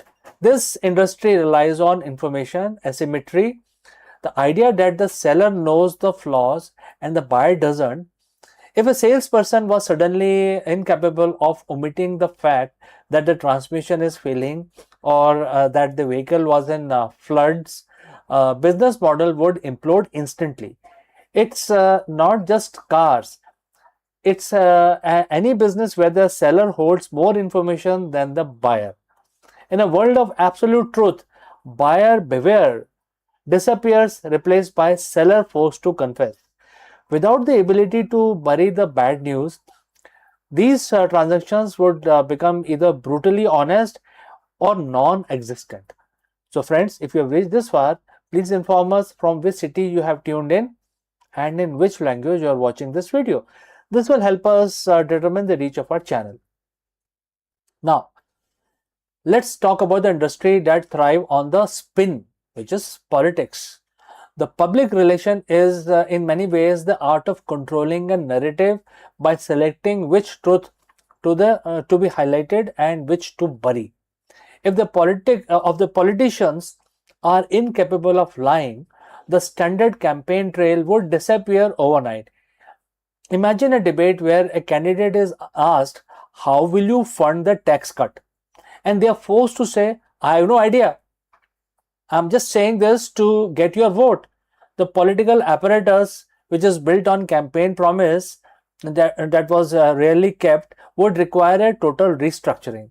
It wouldn't just be very embarrassing, it would be immediate crisis of legitimacy for governments worldwide. We have to touch on the corporate office too. The white lie is the grease that keeps the professional engine running. Your presentation was great.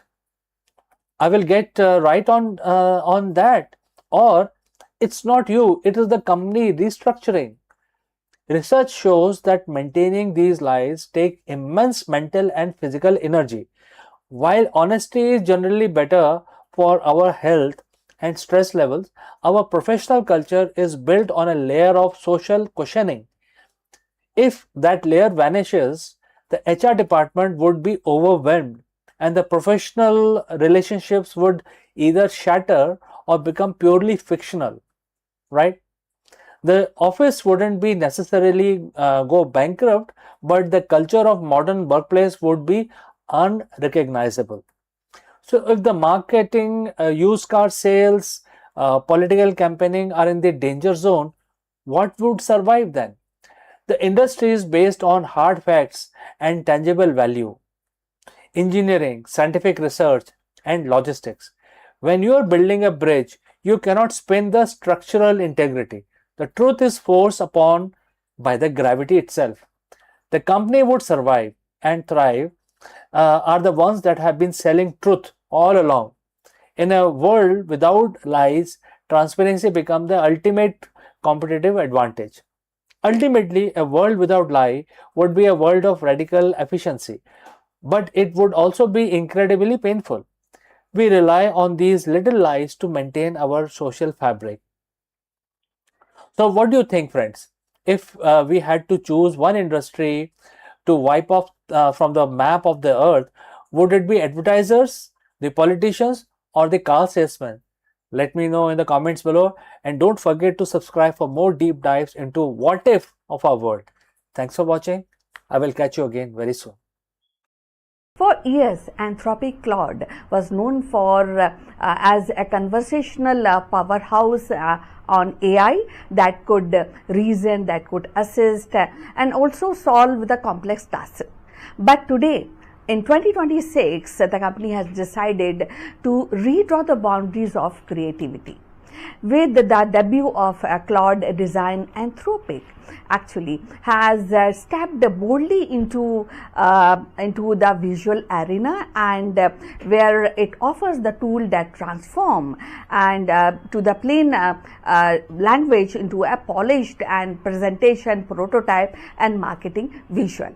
This is not just another AI feature, but it is reimagination of how the idea takes shape. No templates, no plain canvases, just words flowing into images. For entrepreneurs, for educators, and the creators, Claude Design promises speed and accessibility.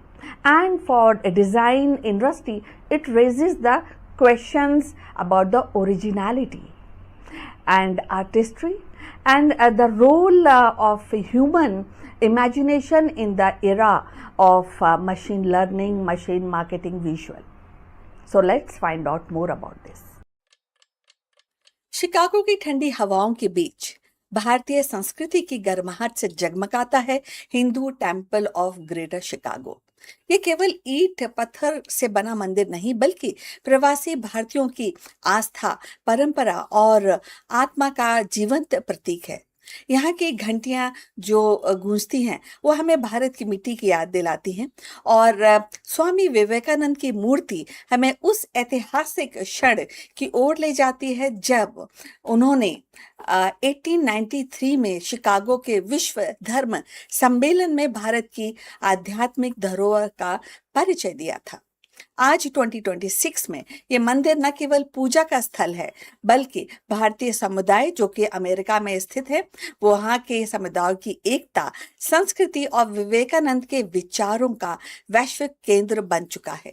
इसकी भव्य वास्तुकला, विशाल गोपुरम और शांत वातावरण हर आगंतुक को एक संदेश देता है और धर्म और आध्यात्म सीमाओं से परे ले जाता है।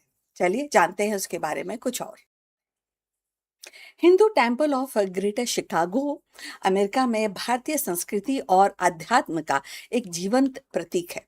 यह मंदिर न केवल पूजा अर्चना का स्थल है, बल्कि भारतीय समुदाय की पहचान और स्वामी विवेकानंद के विचारों का वैश्विक केंद्र भी बन चुका है।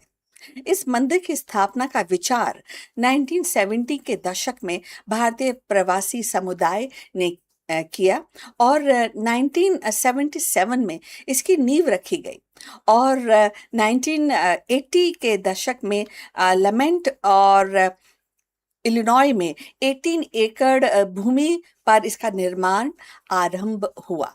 1986 में राम मंदिर का उद्घाटन हुआ और बाद में शिव जी और गणेश जी और दुर्गा माता के लिए भी मंदिर बनाए गए। ये मंदिर धीरे धीरे भारतीयों के लिए सांस्कृतिक और आध्यात्मिक केंद्र बन गया है। अगर उसकी वास्तुकला की बात करें तो राम मंदिर का निर्माण दक्षिण भारत की चोल शैली में हुआ है और इसका विशाल गोपुरम, जिसको प्रवेश द्वार कहा जा सकता है, वो भी चोल शैली में बनाया गया है। Hindu temple of greater Chicago की भव्यता इसमें आप देख सकते हैं और दक्षिण भारतीय शैली का ऊंचा गोपुरम लगभग 80 फुट ऊंचा है और दूर से ही श्रद्धालुओं को आकर्षित करता है। शिव जी, गणेश जी, दुर्गा माता का जो मंदिर है वो कलिंग शैली में बना है। उत्तर भारतीय शैली का सफेद संगमरमर शिखर पर है। सामने कमल और ताल हैं और मंदिर भी है। मंदिर के आसपास बहुत भव्य बगीचे हैं तथा पहाड़ी पर पीछे की तरफ पहाड़ी पर स्वामी विवेकानंद की प्रतिमा है। दोनों मंदिरों को जोड़ने वाला जो प्लेस है वो सामुदायिक केंद्र, सांस्कृतिक कार्यक्रमों का स्थल है जहां पर उत्सवों का भी आयोजन किया जाता है। मंदिर परिसर प्रकृति सौंदर्य से घिरा हुआ है, जिससे यहाँ आने वालों को शांति और आध्यात्मिक ऊर्जा का अनुभव होता है। बाईं ओर भगवान राम, सीता जी और लक्ष्मण और हनुमान जी की मूर्तियां हैं और मध्य में भगवान शिव जी, पार्वती और गणेश जी की अलौकिक उपस्थिति है। और अगर थोड़ा आगे बढ़े तो दाईं ओर माँ दुर्गा का और भगवान वेंकटेश्वर का की जो भव्य प्रतिमाएं हैं यहाँ पर। और पूरे जो वातावरण को पुष्पमालाओं, दीपों से सजे रहती हैं और सुनहरी तोरण से मंदिर को और सजाया जाता है और ये देवालय मंदिर की आत्मा को, सारी सजावट इसे जीवंत कर देती है। अगर माना जाए कि आज के युग में इसका महत्व, इस मंदिर का महत्व क्या है, तो आज 2026 में यह मंदिर भारतीय प्रवासी समुदाय का केंद्र है। यहाँ दीपावली, नवरात्रि, जन्माष्टमी, रामनवमी जैसे बड़े पर्व बड़े उत्साह से मनाए जाते हैं। ये मंदिर नई पीढ़ी को भारतीय संस्कृति से जोड़ता है और अमेरिका में भारतीय पहचान का सशक्त ये एक उदाहरण है, सशक्त भी करता है। साथ ही ये स्थान विभिन्न धर्मों और संस्कृति के बीच संवाद और समझ का भी माध्यम है। अब आगे बढ़ते हैं और बात करते हैं स्वामी विवेकानंद आध्यात्मिक केंद्र के बारे में, जो इसी प्रांगण में स्थित है। मंदिर परिसर से एक अलग स्वामी विवेकानंद का स्पिरिचुअल सेंटर है।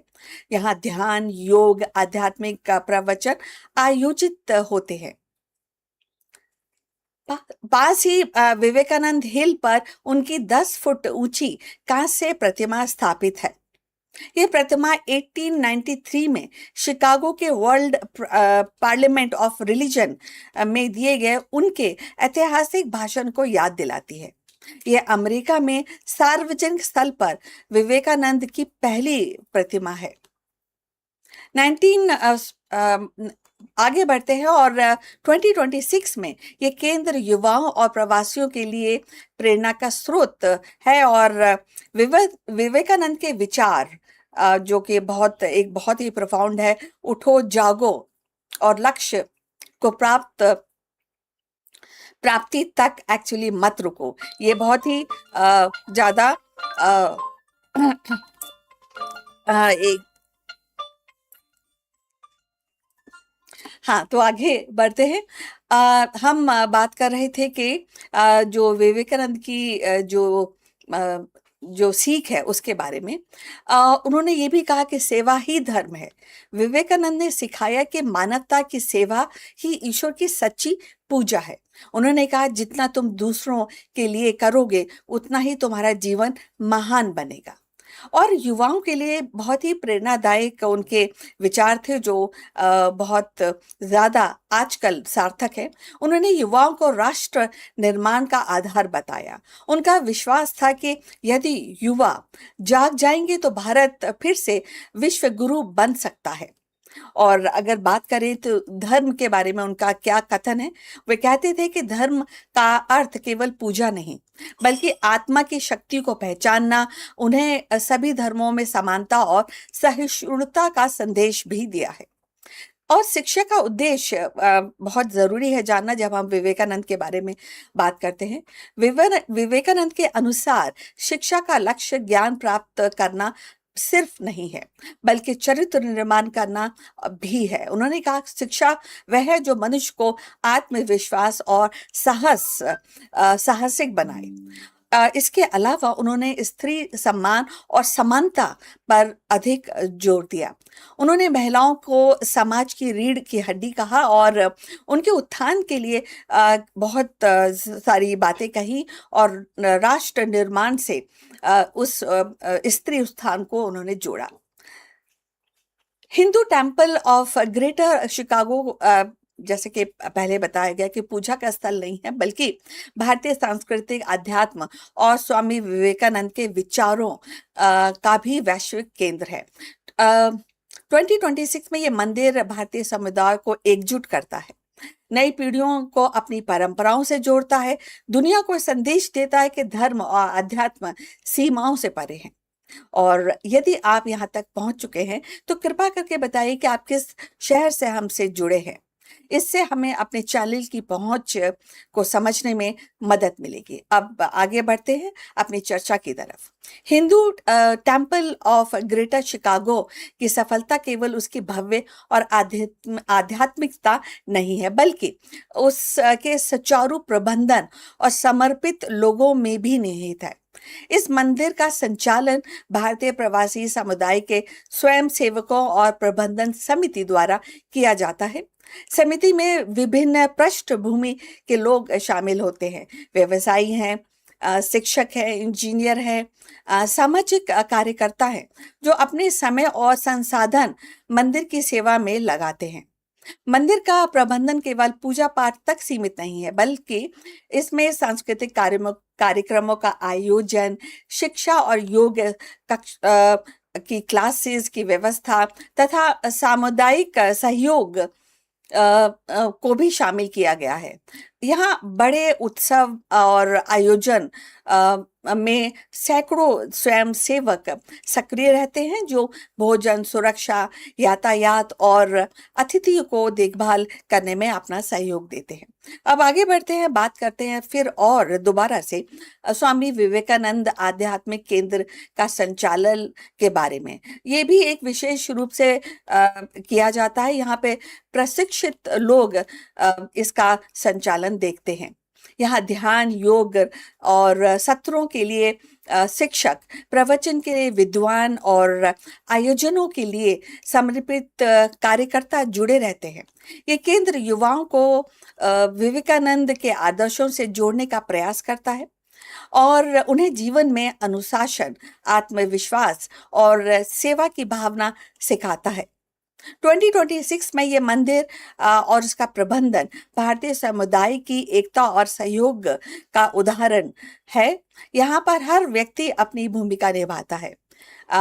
कोई दान देता है, कोई समय देता है, तो कोई सेवा करता है। यही सामूहिक प्रयास इस मंदिर को जीवंत और प्रभावशाली बनाते हैं। और अंततः Hindu temple of greater Chicago केवल धार्मिक स्थल नहीं है बल्कि एक सुव्यवस्थित संस्था है। और यहाँ पर जो लोग हैं वो डेफिनेटली संस्कृति और विवेकानंद स्वामी के विचारों को विश्व भर में फैलाने का कार्य करते हैं। हम अपनी चर्चा के अंत तक पहुंच चुके हैं। यदि आप इस मंदिर के बारे में आपने सुना है या यहाँ पर दर्शन के लिए गए हैं, तो कृपा करके अपनी सोच और तस्वीरें टिप्पणी बॉक्स में साझा कीजिए, कमेंट बॉक्स में हमसे शेयर कीजिए। साथ ही स्वामी विवेकानंद की शिक्षाओं पर आपने कुछ अनोखे विचार हैं तो उनको भी हमें लिख भेजिए। इसके अलावा कृपा करके हमारे चैनल और को लाइक एंड सब्सक्राइब करना मत भूलिए। तो आपसे फिर मुलाकात होगी बहुत जल्द, तब तक के लिए विदा। Before the robotic arms and AI entered the operation theater, a healer in ancient India was already reshaping the future of medicine. Sushruta, the legendary father of surgery, carved his legacy not with the medicines but with wisdom, precision, and compassion. In Sushruta Samhita, he described rhinoplasty, cataract surgery, and anatomy with astonishing details.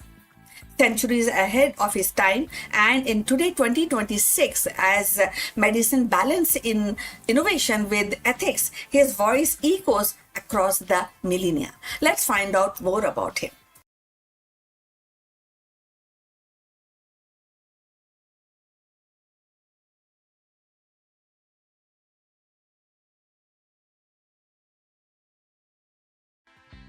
In the annals of medical history, few names shines as bright as Sushruta, the ancient Indian physician whose vision and practice earned him the title of Father of Surgery. So, living around the 6th century BCE in Kashi, the modern Varanasi, Sushruta was more than a healer. He was teacher, he was philosopher and innovator who believed medicine was a sacred duty rooted in compassion and discipline. His legacy, preserved in Sushruta Sahita, continues to resonate even in 2026 as the world seeks balance between cutting edge technology and holistic care.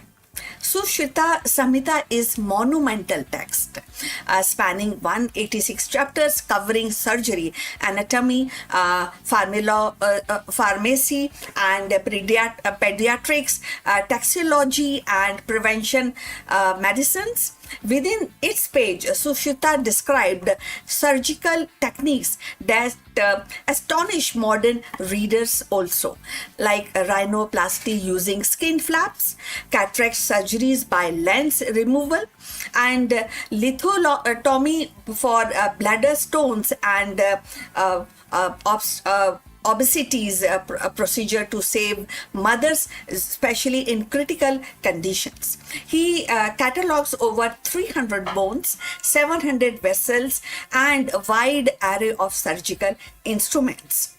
So, demonstrating a mastery of anatomy that was centuries ahead of its time. His insistence on hygiene, diets, and lifestyle as pillar of health foreshadows even the modern preventive medicines. So, if you have reached this far, please inform us from which city you have tuned in and in which language you are watching this video. This will help us to determine the reach of our channel. So, going forward on this wonderful topic, Sushruta's contribution was not merely technical. He emphasized on ethics, compassion, and the morality of responsibilities of physicians. So, in an age where the artificial intelligence and robotics are entering in operating rooms, his reminder that the healing is both science and art, and that feels especially both the things combination and the field definitely you will also agree is very urgent even in 2026. Technology may enhance precision, but the human touch, empathy, respect, and ethical judgment remains irreplaceable. In 2026, Sushruta's relevance is striking. As reconstructive surgery advances, his pioneer in rhinoplasty, techniques are recognized as a procedure to modern plastic surgery. As integrative medicines gains traction, his holistic approach, combining such surgery with Ayurveda, diets, and lifestyle, offers a model for sustainable healthcare. And as a global health system grapples with the pandemics, lifestyle diseases, and ethical dilemmas, his vision of medicines as moral duty provides timeless guidance. So, Sushruta's life reminds us that innovation is not only about inventions but about foresight. He anticipated the need for structured surgical training, insisting that students practice on watermelon or animal carcasses before operating on human. As a principle, echoes even today's medical simulations. He saw the physician not as a technician but as a custodian of life, entrusted with both skill and conscience. So in 2026, Sushruta's voice echoes across millennia. His cave of knowledge, like that of Bat Cave of virus ecology, teaches vigilance and balance. He reminds us that the medicine must evolve and serve the humanity, and the healing is a dialogue between tradition and innovation. His contribution is not a relic of past, but a living lesson for the future. So, definitely, and this is something, his legacy is not definitely we should read, we should appreciate, and we should also follow the footstep what he has put across for human development, human health development. So his legacy, as I said, is not definitely a relic. It's a living compass pointing us towards future where the healing is both precise and compassion. So we have come to end of this interesting topic. I will request you to like and subscribe our channel and look forward for your comments on this topic. See you in the next one. But before we end this live video, a few words about our affiliate partner. Stop settling for a good enough video. If your built-in laptop camera looks like a grainy mess, it is time for an upgrade. Want to instantly level up your video presence? I like to present the Lenovo Performance FHD webcam. This is a game changer for your desktop setup. Technically, this is packed. It has a very sensitive RGB sensor, very crisp photographs it takes. Also comes with 2 microphones on board, which helps you to record very clear voice in stereophonic format. And these microphones are very sensitive. You can actually move away from the camera up to 2 meters and these microphones will pick up your voice without any problem.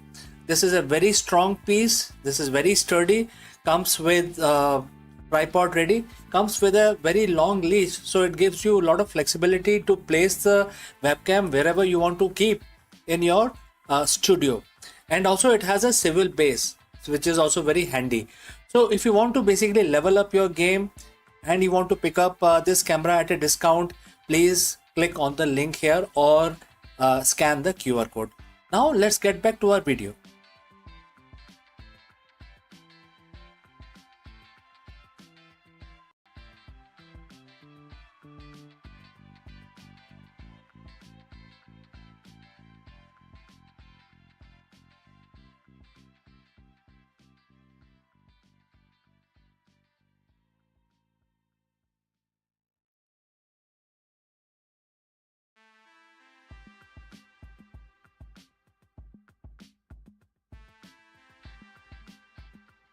What if the universe grand finale isn't millions of years away, but lurking closer than we dare to imagine? Quantum physics, with its razor-sharp recalculation, is rewriting the cosmic script, hinting that the end of the everything may arise sooner than our star-lit dreams allow. In this dance of particles and probabilities, the cosmos itself trembles and reminding us that the existence is not eternal but executively fragile. So let's find out more about this. For centuries, humanity has gazed into the night sky, wondering not only how the universe began, but how it might end. Now, theories have ranged from eternal expansion to a cyclic rebirth, and each shaped by mathematics of cosmology and the evolving lens of physics.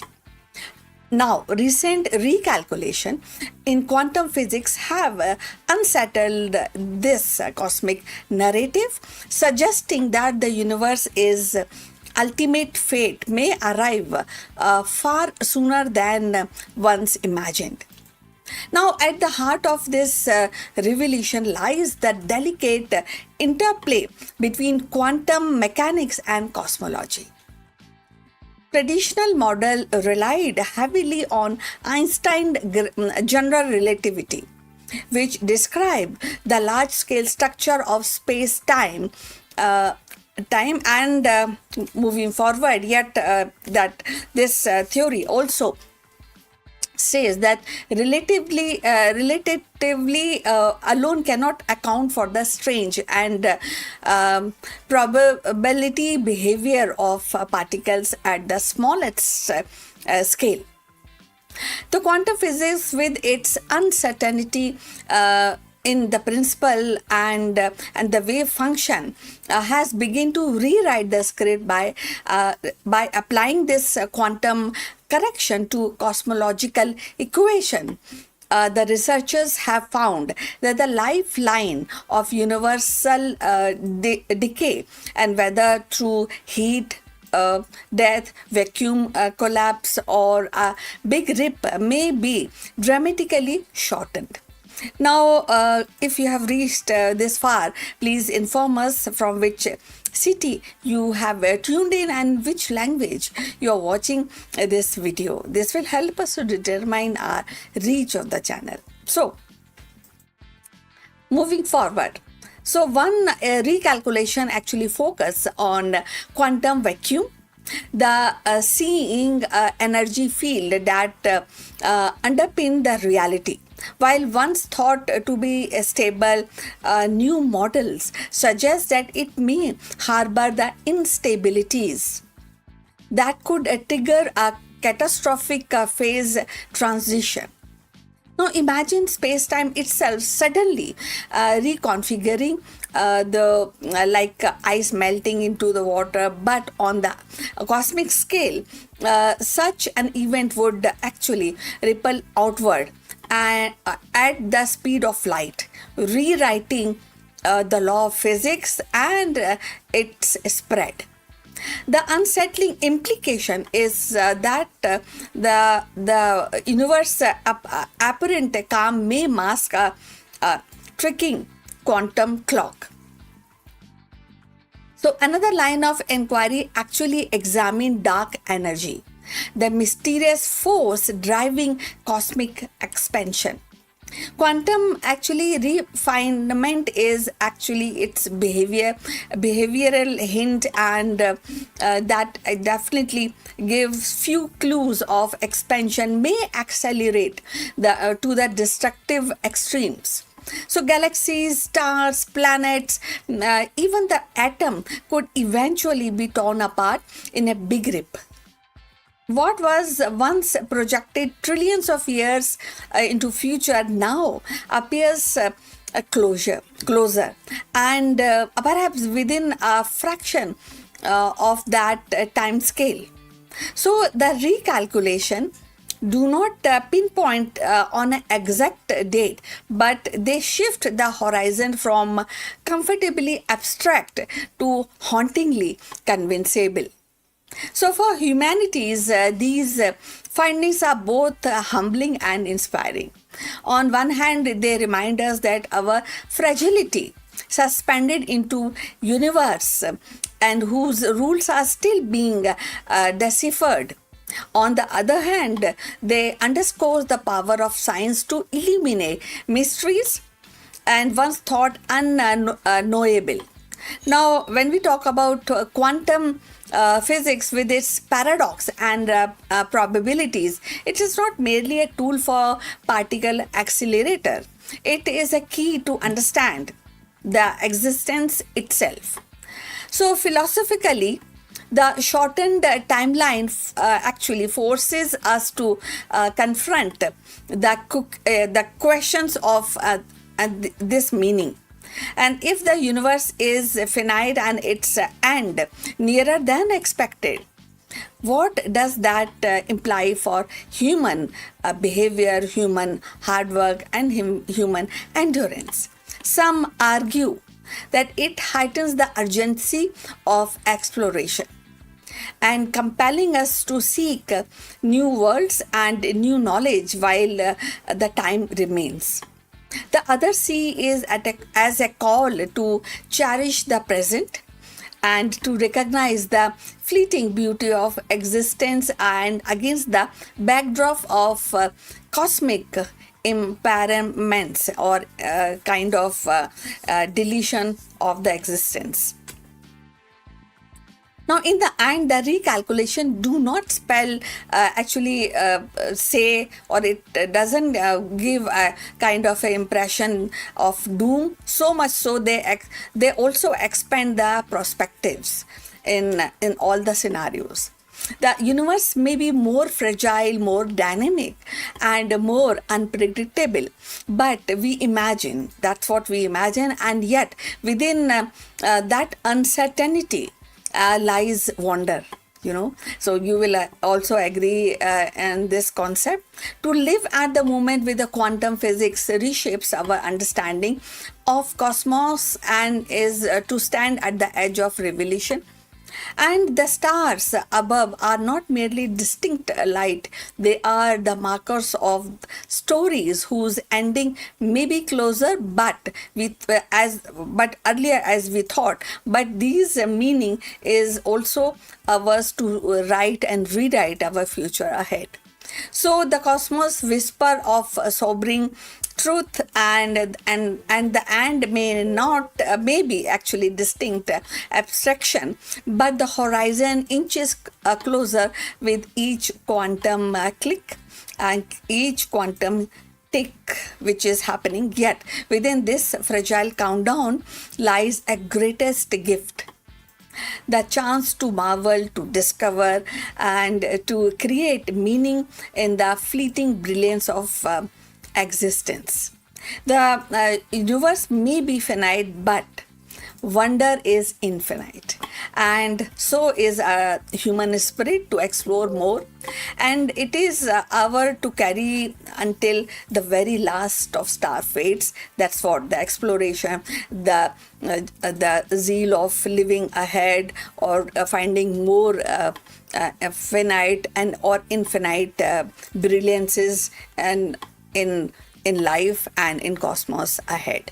So we have come to the end of this video, and thanks for watching. We look forward for your comments on this topic, and please like and subscribe our channel. We'll see you in the next one. But before we end, few words from our affiliate partner.